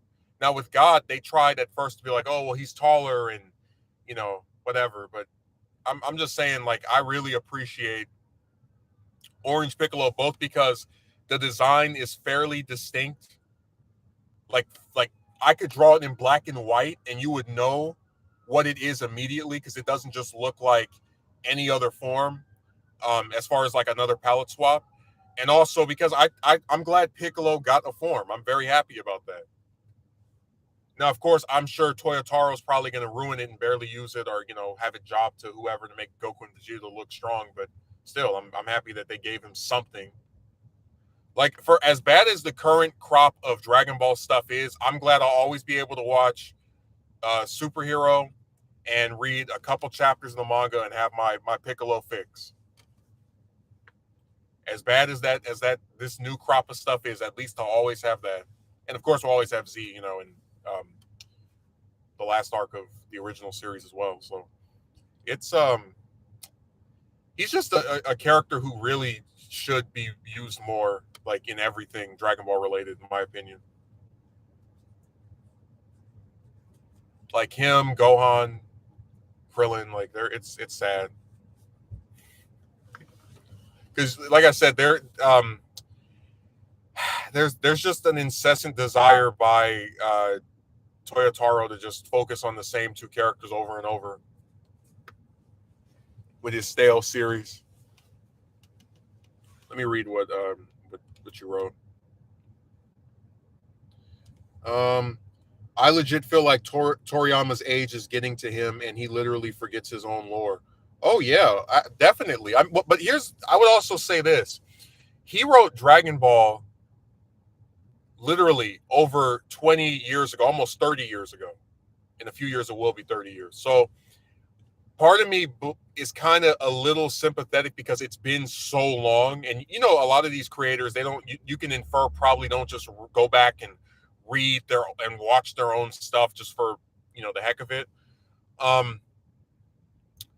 But I'm just frustrated because he gave it to Toyotaro. Like, his ideas are implemented by Toyotaro, and I just don't find what Toyotaro does to be that impressive. But I definitely believe Toriyama forgot his own lore. Remember, he forgot who Launch was at one point, and then drew 18 with purple hair for that one poster. So his memory is really dodgy. Dude, you can make a whole video about like 18 and her wastedness, and just like the idea of like how in the Buu saga she's stronger than pretty much everybody that's alive other than like 4 people at maximum, and she just never gets any fights with the different forms of Buu. It's such a waste. Like, I always have to remind myself, like, wait a second, so when the arc starts, Goku's deceased, Gohan's barely been training, so he's weaker than he was before. So, and we know that Goten and Trunks aren't stronger than her individually because she's able to fight them both off in that tournament. So the only characters that I could say unequivocally are more powerful are probably, probably just Vegeta. Like, it's maybe him and Gohan at most. But it was like, she really is like is possibly definitely in the top 4, if not top 3 strongest on Earth at the start of that arc, and has no fights with the actual villains. I don't get that at all. God, what a waste.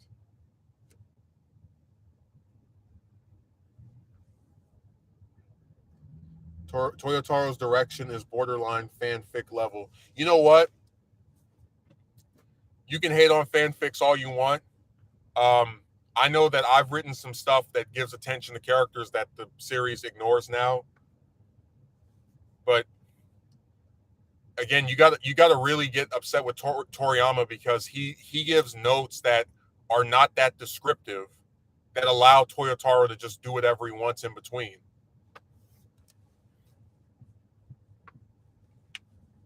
Now, if he said, "Hey, this character will fight this person and it will end with this," and da da da, but he doesn't even do that. He's like, "Okay, this will happen, and that'll happen, and this will happen." It's very bare bones outlines of what's supposed to occur.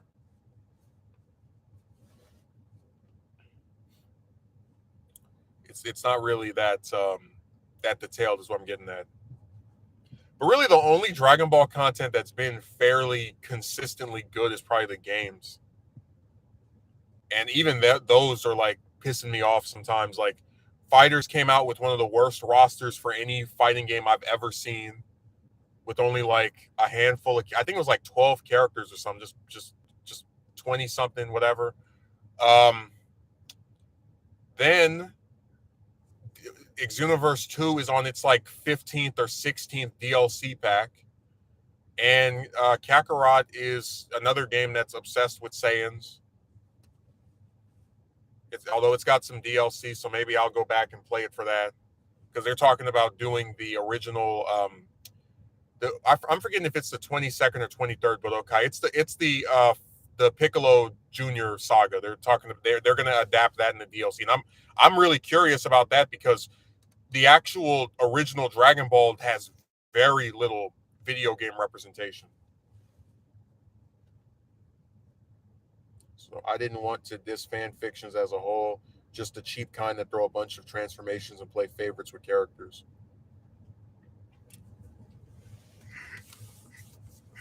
Dude, I'm telling you, like, I have my favorite characters. But I mean, like, I'm not gonna just not use any of the other ones, you know? Like, I wrote this pilot episode for like a Dragon Ball show that was set between the end of the Frieza saga and then when Trunks, first shows up, and like gives them the warning. And in the first episode, you have like Gohan and Piccolo training, and Krillin basically indirectly meets the actual like main villain of the arc or season, whatever. And you have this other subplot where Yamcha is destroying this, like trying to stop this creature from destroying this whole town, and he's like giving it all he has to beat him. But it's like it's crazy. I was just thinking about this is this is at most going to be like a 20-minute episode, or like just regular TV length. And in this 20-minute episode, we're able to basically focus on pretty much every Z fighter. And I'm like, how is it that we can do that in 20 minutes, but then Toyotaro can't do that in 40-page chapters of his manga?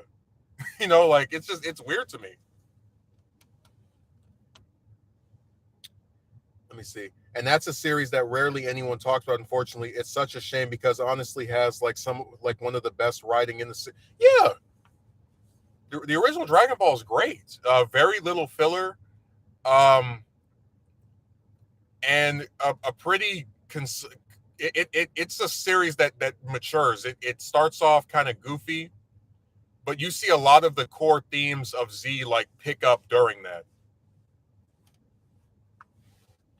And like I said, I think the King Piccolo arc might be my favorite arc out of the whole series, just because of like all the just the vengeful Goku who's angry and wants to get just it's really sad that people don't pay that series as much attention as it deserves. It's really unfortunate.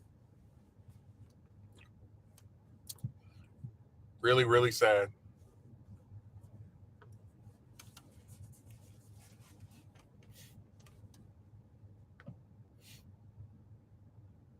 The literal blueprint, the blueprint for shonen gets ignored by its own sequel series, to where you actively have fans of Z that ignore the original. And I've never seen that with any other series, like out of any other franchises I can think of. I don't know anyone else that does that. I don't know any Naruto fans who are like, "Oh, I love Shippuden. Oh, you want to go watch the original Naruto?" Bleh. I don't know any that do that. Facts. The original DB is arguably better than Z. in certain areas. I would say I like Z more because I really like the development of Gohan and Vegeta and Piccolo and to an extent Krillin as well. But I love both. Like I like both. I think Goku's a way better character in the original than he is in Z. Because in Z, he's basically just the plot device that's there to beat up the main villain. Um, and even then, he fails at that too. How can you ignore what started the series? And it's not like it's bad either. I don't get it. The original DB is amazing. That's what I'm saying. Like the people who ignore it, they can't have an opinion on it because they've never seen it. I was on the Kensenshu forum. This guy talking about he saw a clip and he didn't like what he saw. Like, dude, you watched a clip of an episode. You didn't even watch a full episode. And you're like, I will never watch this show that initiated the other series that I call myself such a big fan of as to sit on its stupid forum all day long talking about it.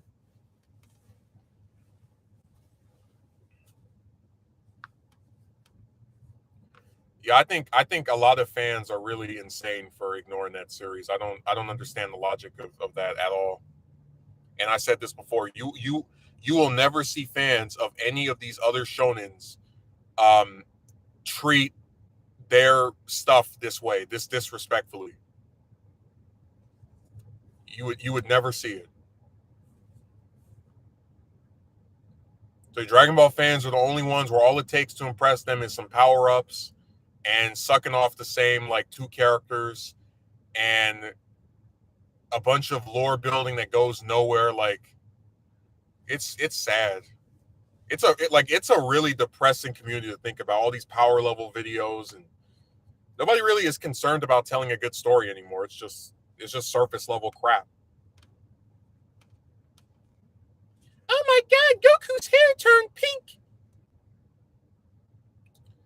A big fan of a series that hasn't even seen the original of the source material they supposedly like. Yeah, makes a lot of sense. What the hell kind of logic is that? Fake fan more like. And I mean, like you're not even asking them to do something hard. Like for example, if I wanted to read like let's say I'm a fan of X-Men, right? If I wanted to read all the X-Men comics, there's literally hundreds and hundreds and hundreds of them. And actually finding them, like not counting online places where you can read them for free, but like actually trying to get them in like omnibuses or track down original issues would be difficult. But when you're talking about something like Dragon Ball, you can get the DVD sets, you can watch it online for free, but don't tell anybody. So I just don't have any sympathy for them because it's so easy to access that show that I just don't like you have to basically just not want to do it is what, and it's like, just admit it. Don't try to sit there and act like I'm waiting for this show to appear on my TV.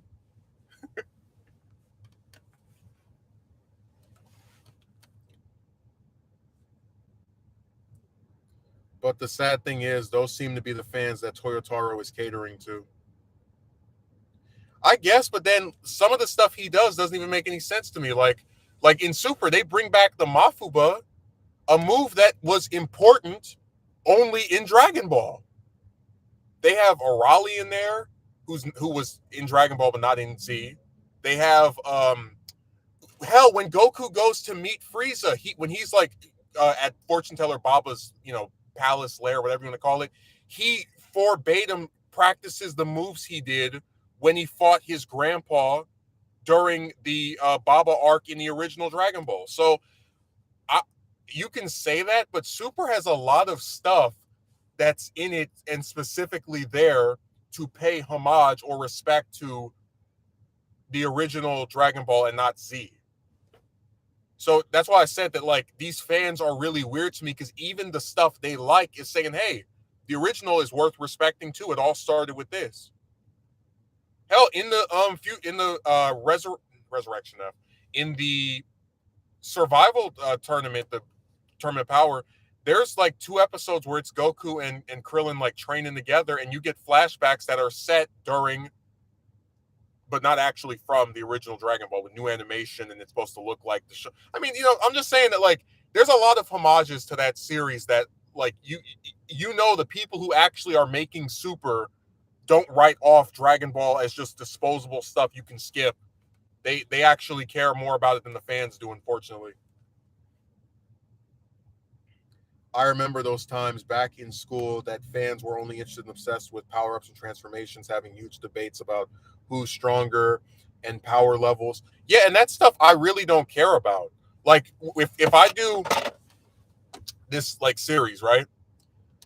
There's going to be no talk about power levels. There's going to be no discuss. Maybe somebody can hit a little bit harder than someone else, but as far as like this person is so strong, I couldn't even make a scratch on them. That's not there. Because really, that period between the Frieza saga and the start of Cell is the last time you can really do that. Because at that point, only Goku can go Super Saiyan. He's not there, so he doesn't count. And I would say that the Z fighters are like all around the same level of strength. Maybe Gohan is stronger than Krillin and Piccolo, but they're not really so incredibly far behind. I mean, I'm talking about. Like it's a period where without Goku and without Vegeta it makes a lot more sense where their powers are pretty much mostly even with each other. Like I don't even like talking about stuff that way because it's not even like a good story should just be a good story. You shouldn't have to crunch numbers and this person's power level is 6, 7, 8, 9. It's stupid, man. I hate all those channels. They ruined everything about the fun of these communities. I don't really remember anyone who addressed this show ever discuss about the story arcs. Yeah, because they don't care. Like I'll talk about characters that I thought were wasted, that I thought they should have used more, that I thought, and they don't really do that. They just talk about, this person might come back and be as strong as that person. Like I was really happy they brought 17 back for the Tournament of Power, but I was like, well, wait a second, why didn't they show us his family or explain to us how the hell he was able to become so much stronger? In like without having any of the help that Goku received, and people just kind of were like, whatever.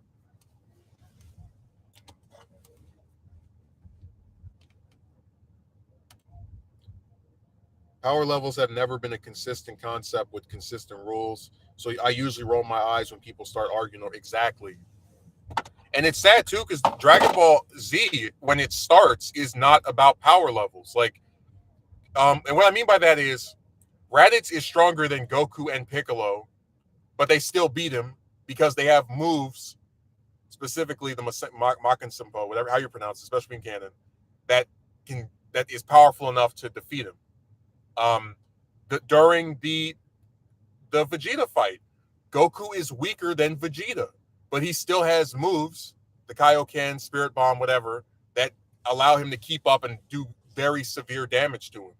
And it's accepted that Vegeta, in his very weakened state, is nowhere on par to really be able to just dominate Gohan and Krillin and Yajirobe like he would be if he were not as injured from the damages that he took from each of them over the course of that long fight. So yeah, when Dragon Ball, when Z first starts, it keeps up that same theme of like, you can have stronger villains, but it can be evened out by a move that has some special power or whatever, that can do as much damage as possible to them. That's why I said it's really sad that the series, like when it started, there was a lot more creativity and attempts at like giving everyone their own moment to shine. And you don't really see that anymore. It's just the Goku and Vegeta show, unfortunately.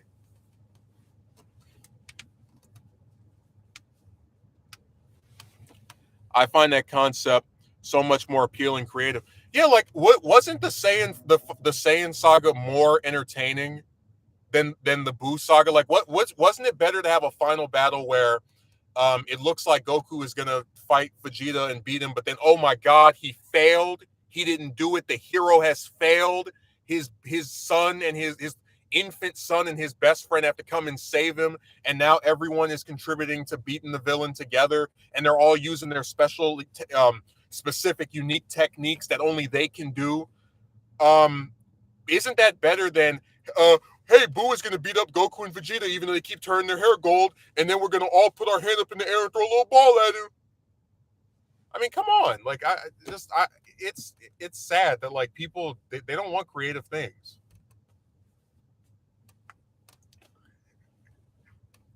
Well, yeah, because that format of fighting allowed for each character to do something that mattered to the overall victory.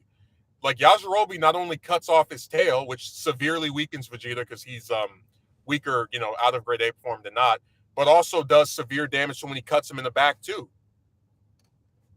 And Krillin, and Gohan are the only ones probably out of the Z fighters that could have held the Spirit Bomb. So they also weaken Vegeta.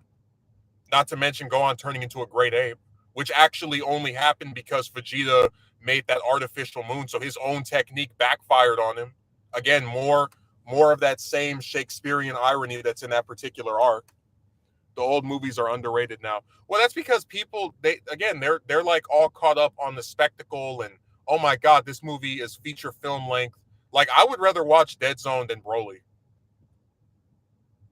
Like that I'm just saying like that stuff every new thing that comes out they try to hail up as being great or amazing. They do that with the movie, they do that with the games. Fighters is the best Dragon Ball game ever. I'm like I thought it was okay. I think it's good. I don't think it's this amazing holy grail. Like it's whatever to me. I don't know if this is a hot take, but I prefer old Broly over new Broly. Yeah, I'd rather have a new like another like a Saiyan villain with Super Saiyan forms is very unique. We only have the only other example that is Goku Black, but he's before Goku Black, so he was distinct. No matter what form of media. Yeah, every new thing that comes out, they hail up as being good. There were people who thought the tournament of the Universe 6 tournament was good. They thought the Goku Black arc was good. They thought the Tournament of Power was well, I like that, but it's like every new thing that comes. They were talking about how good the Mora arc was. I'm like, the Mora arc literally has Vegeta training for like 9 months in real life. That's how long it took for him to finish his training, just to like look strong against the villain for less than one chapter before he pulls a form out of his you know what and swipes him right back down. It's like that's not good writing. That's a waste of everybody's time. See, the Saiyan saga is so good to me because even though Goku's training doesn't like make it to where he just beat Vegeta by himself, it still plays a very big part in that result that we get. His training allows him to have the Spirit Bomb, which is not just used by him, but also by Krillin and Gohan. And the fact that those two come back and help and save him also is something that was paid off by Toriyama because we saw them training throughout the arc as well. Exactly like people saying that new Patterson Batman movie was the best Oh, dude, I'm telling you, every new film or show, whatever that comes out, and it's like halfway decent. They always talk about nostalgia. I did a stream about it's called recency bias, where there's a new thing that's okay or good, you like it, whatever. Like this is the best ever. This is the greatest film since Hope Floats. Like they're always like they kill me with that, man.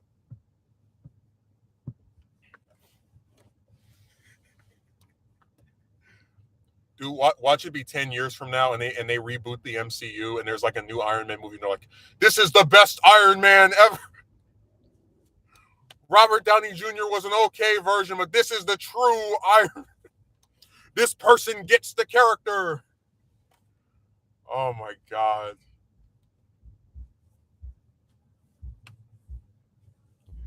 Patterson, whatever his name is. Yeah, it's so unbelievably silly.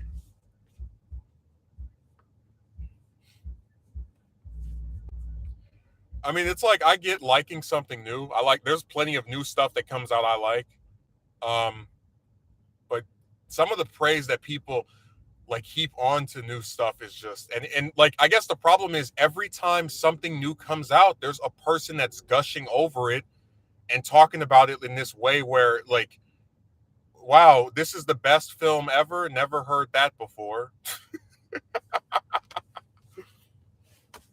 You know what I mean? Like we've heard it so much that it doesn't mean anything anymore.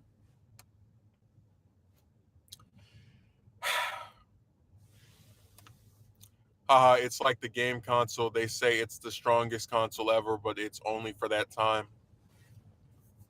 And they usually don't have any quantitative data to prove what they're like. For example, I could say the PS2 was the best-selling video game ever, which is a fact. It sold more than any other console.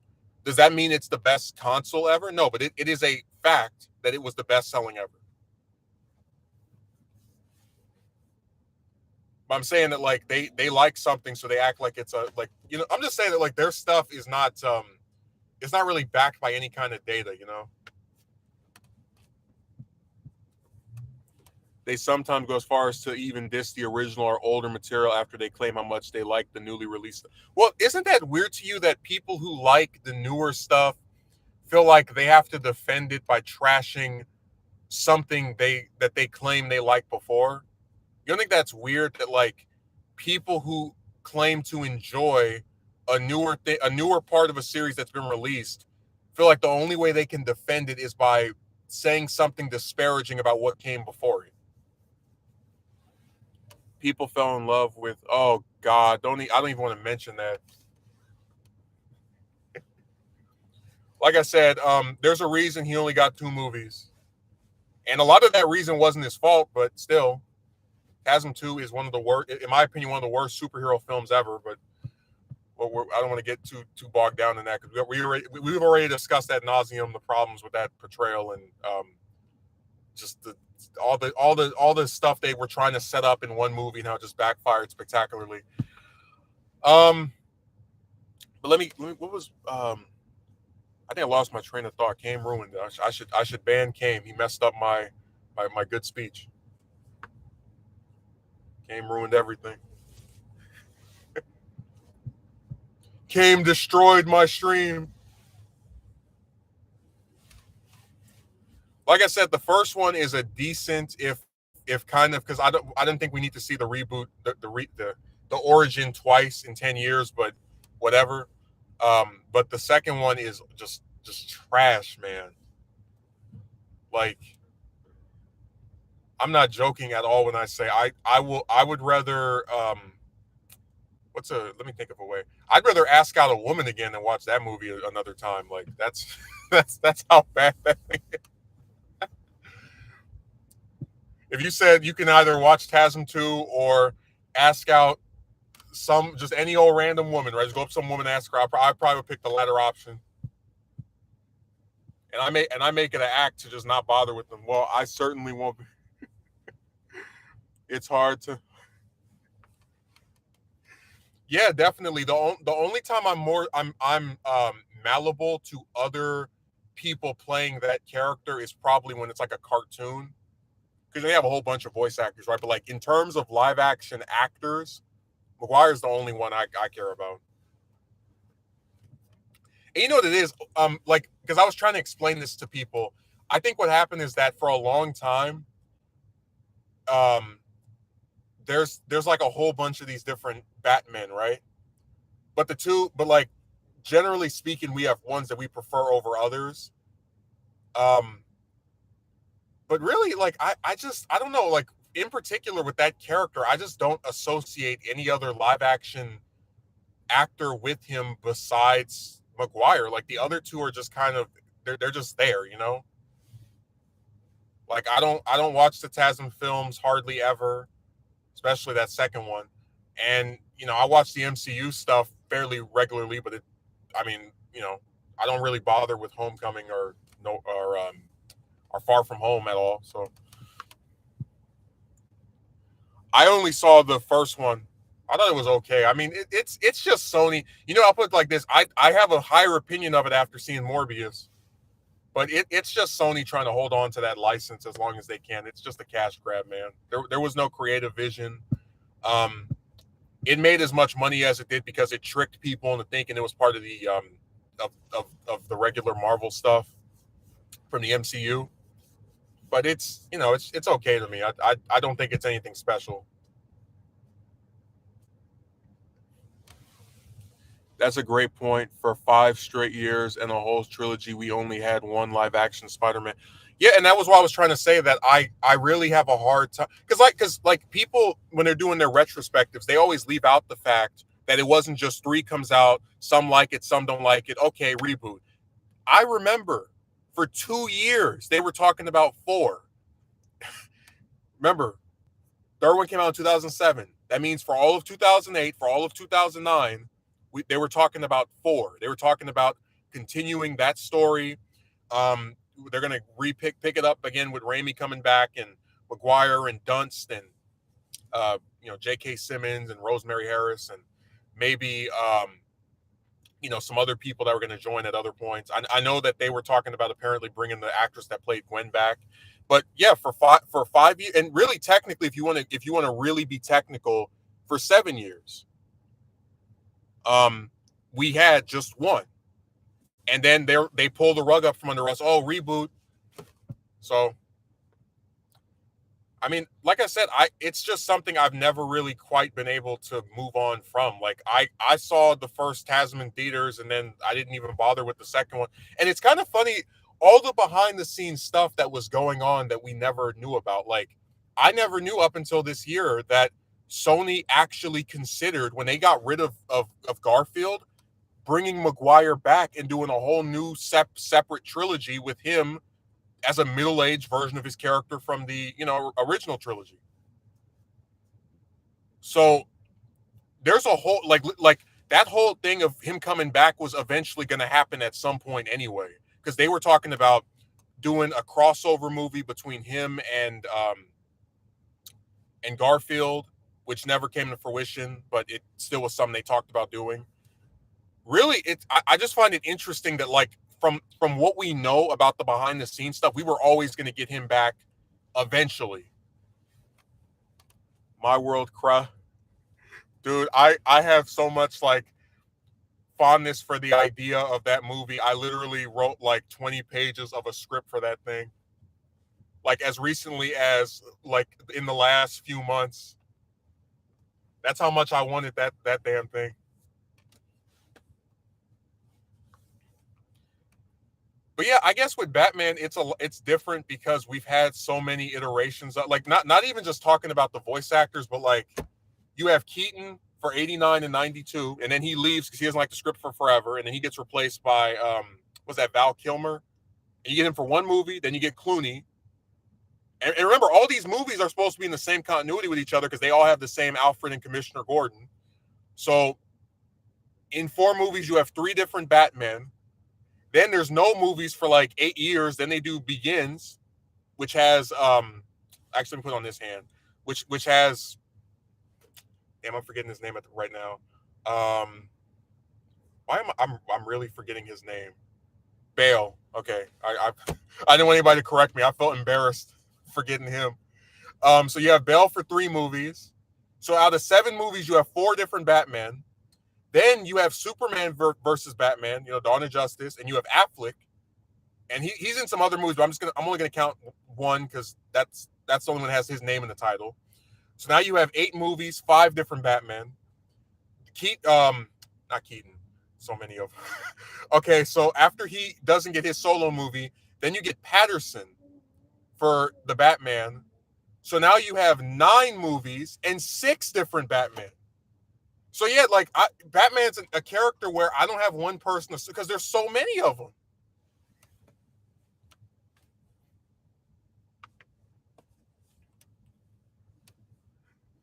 Like, damn, people thought Rush Hour 3 was going to be the last movie, but some late last year, Rush Hour 4 was announced in the making. Well, people thought Matrix 3 would be the last movie, and then Matrix got a 4th one. So, if I mean, like I said, all the actual cast members, the major ones, they all want to do it. So Sony and Marvel are run by idiots. That's all there is to it.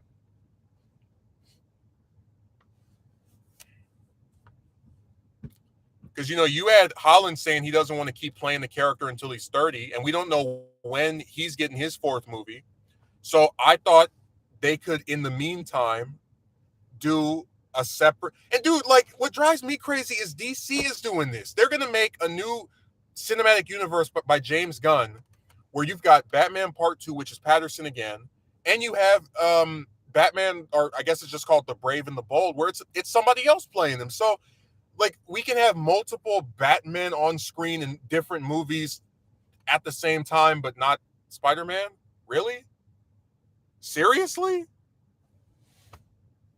Are you kidding me? Make that make sense, you know? But yeah, Kame, if you really think about it, we only had one Spider-Man for technically 7 years, if you count the time, but like the 2 years of them, hyping us up for four, and then nothing happened.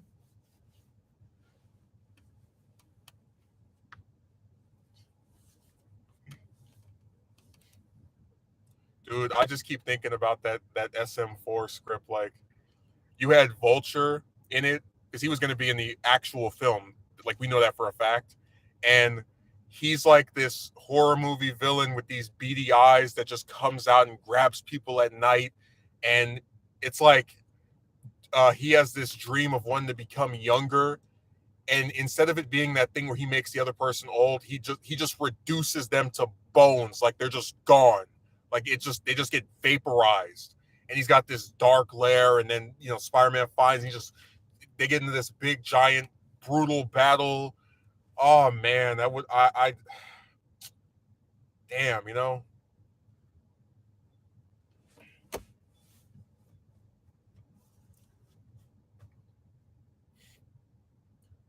I had that one guy talking about Vulture is lame. I'm like, man, a villain is only as lame as you portray them. Vulture easily, especially under Raimi's direction, could have been like a damn creature of the night sky. This dark thing that just grabs you. He could be like a torpedo from coming down, just swiping you up, and then you're gone. Holland Spider-Man was whack. It took a multiverse crossover and a partnership with Sony just to give him a worthwhile story. A worthwhile story that even then has a bunch of holes and unsatisfying parts of it. Like that final battle between him and the Goblin is so weak because the other two are just like standing over there watching it. And you know that they're not going to let the Goblin kill him. So it's like, where are the stakes? Oh, I like Carnage. He's I don't know if I would put him in a Raimi film because I feel like he's really dark. And the problem with Carnage is that he's too dark for the MCU because they don't have like rated R films. They just don't. Um, Really, a lot of it has to do with like pretty much every cinematic depiction of of Spider-Man is like too lighthearted to really do him justice. Um, but he's I like him. He's a good villain. Carnage needs to be animated.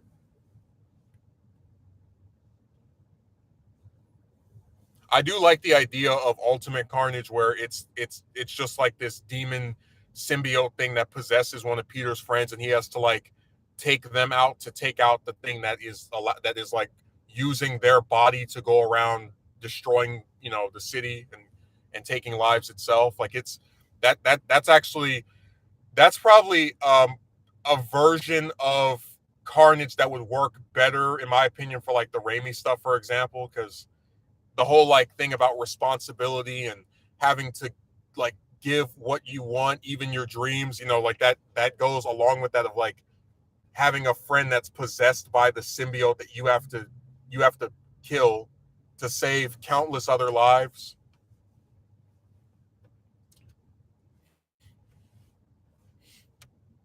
I think that would make for a really good film with Maguire.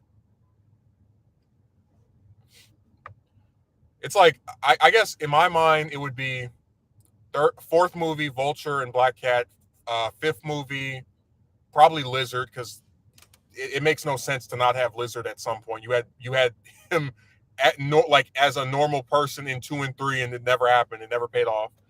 Um, and then for six, I guess, who can you use for six? Probably Carnage, yeah. If not, because you already had Venom, so and there's still a piece of symbiote that's around.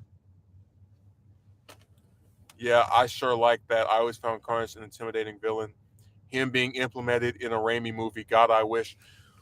Well, apparently Sony was like wanting to do so, because the problem is that Raimi stopped reading comics before he was introduced, him and Venom, so he doesn't really like the symbiotes, which is why a lot of people don't like his portrayal of Venom in 3. I guess maybe if the studio interfered again, we could have had that, but I don't know. I still think if they pitched it a certain way, it would have worked. Like if they did it in the angle where you have regular Cletus Cassidy carnage at the start of the movie and he gets beaten or like, defeated in like maybe like the first act, and then the symbiote possesses somebody else that Peter actually cares about. I think that would make for like a good final. I don't know if 6 would have been the last one, but like, everything goes in 3, so probably. But like, I think that would have been really cool.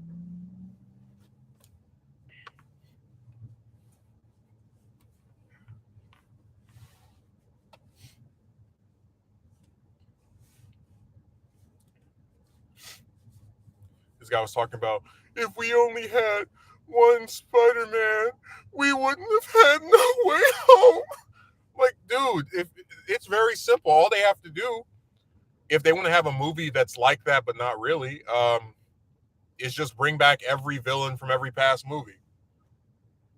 Bring all of them back and have it to where they're all trying to like team up to finally take him down together. Have your Sinister Six or Sinister 12, whatever you want to call it. And that could have been a satisfying movie too.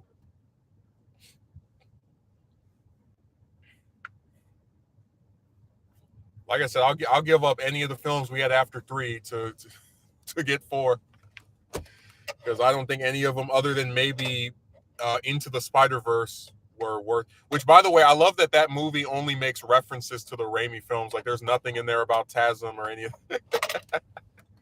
I just find that like that's how you know which was influential and which wasn't. But let me shut up.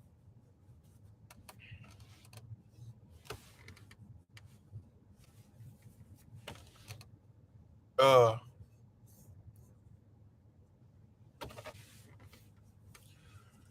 well, yeah. Actually, I forgot to tell you that when they were doing the original script for Into the Spider-Verse, they considered trying to get Maguire to voice the mentor Spider-Man. Look, listen, I'm not saying you can't prefer the live action ones. I do as well, with like enjoying the trilogy more than that film. I'm simply saying that film has a place because it's not trying to replace, like, basically you could have had a second Raimi trilogy of like 4, 5, and 6, and you still could have had Into the Spider-Verse, because there's nothing in it that's like dependent on the Raimi. Like, you only got TASM because they canceled Raimi 4. So I'm saying that it's inoffensive to me because it tries to do something different, and it exists as its own separate thing. It's not trying to replace the live action ones the way that the live action ones try to replace each other. But yeah, at one point they tried to get Maguire to come back and voice the. Or rather, they didn't try. They considered having him voice the older version of Peter that's in that movie, but they decided against it because they thought it'd be too confusing. And really, I'm glad they didn't, because I didn't want people to think that was his version of the character, because they just associate his voice with that version. So they're like, oh, that's him. He failed.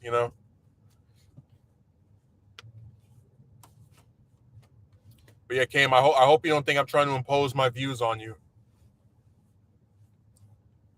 I would hate for you to get upset with me and use your planet burst ability.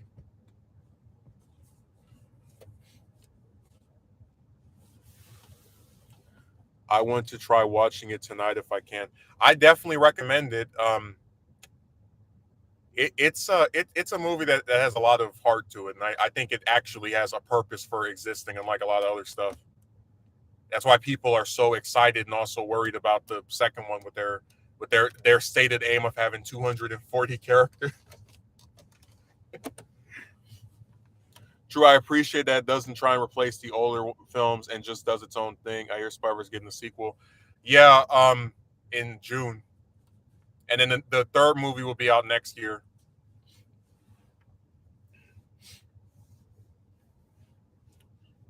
So yeah, I'm very much looking forward to it. Just wish that people were, I guess, just more open to stuff. Man,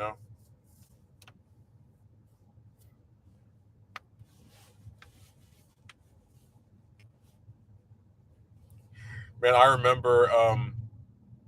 What's another example? Um, the only thing I liked about the TASM films, like just as a concept, was the like idea of a cinematic universe just about that character, and that apparently even if Garfield had retired, they weren't going to stop the series. They were going to have, like, I guess some younger actor come in and play like Ben Riley, for example. Because I think if they did that, a lot of people would more. Because I said before that Miles is basically Ben Riley if he were made as a minority, and because they serve the same purpose. They both were meant to replace a version of Peter. And I'm saying that if they tried to use Ben in that, or Scarlet Spider in that instance, in like a live action film series where like an actor can just age out of a role, and then have somebody else that looks like similar play a character who's supposed to like pick up the mantle. I think that would be a lot less offensive, and it would actually stick.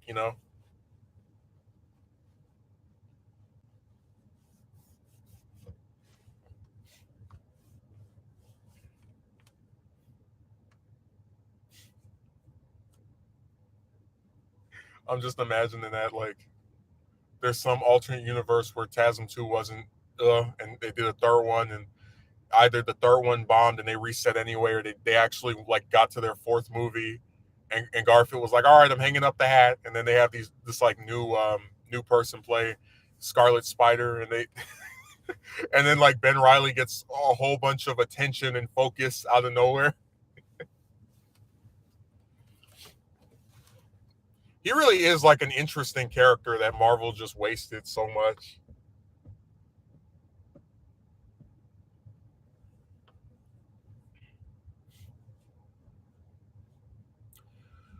Well, I've been going for over 2 hours now.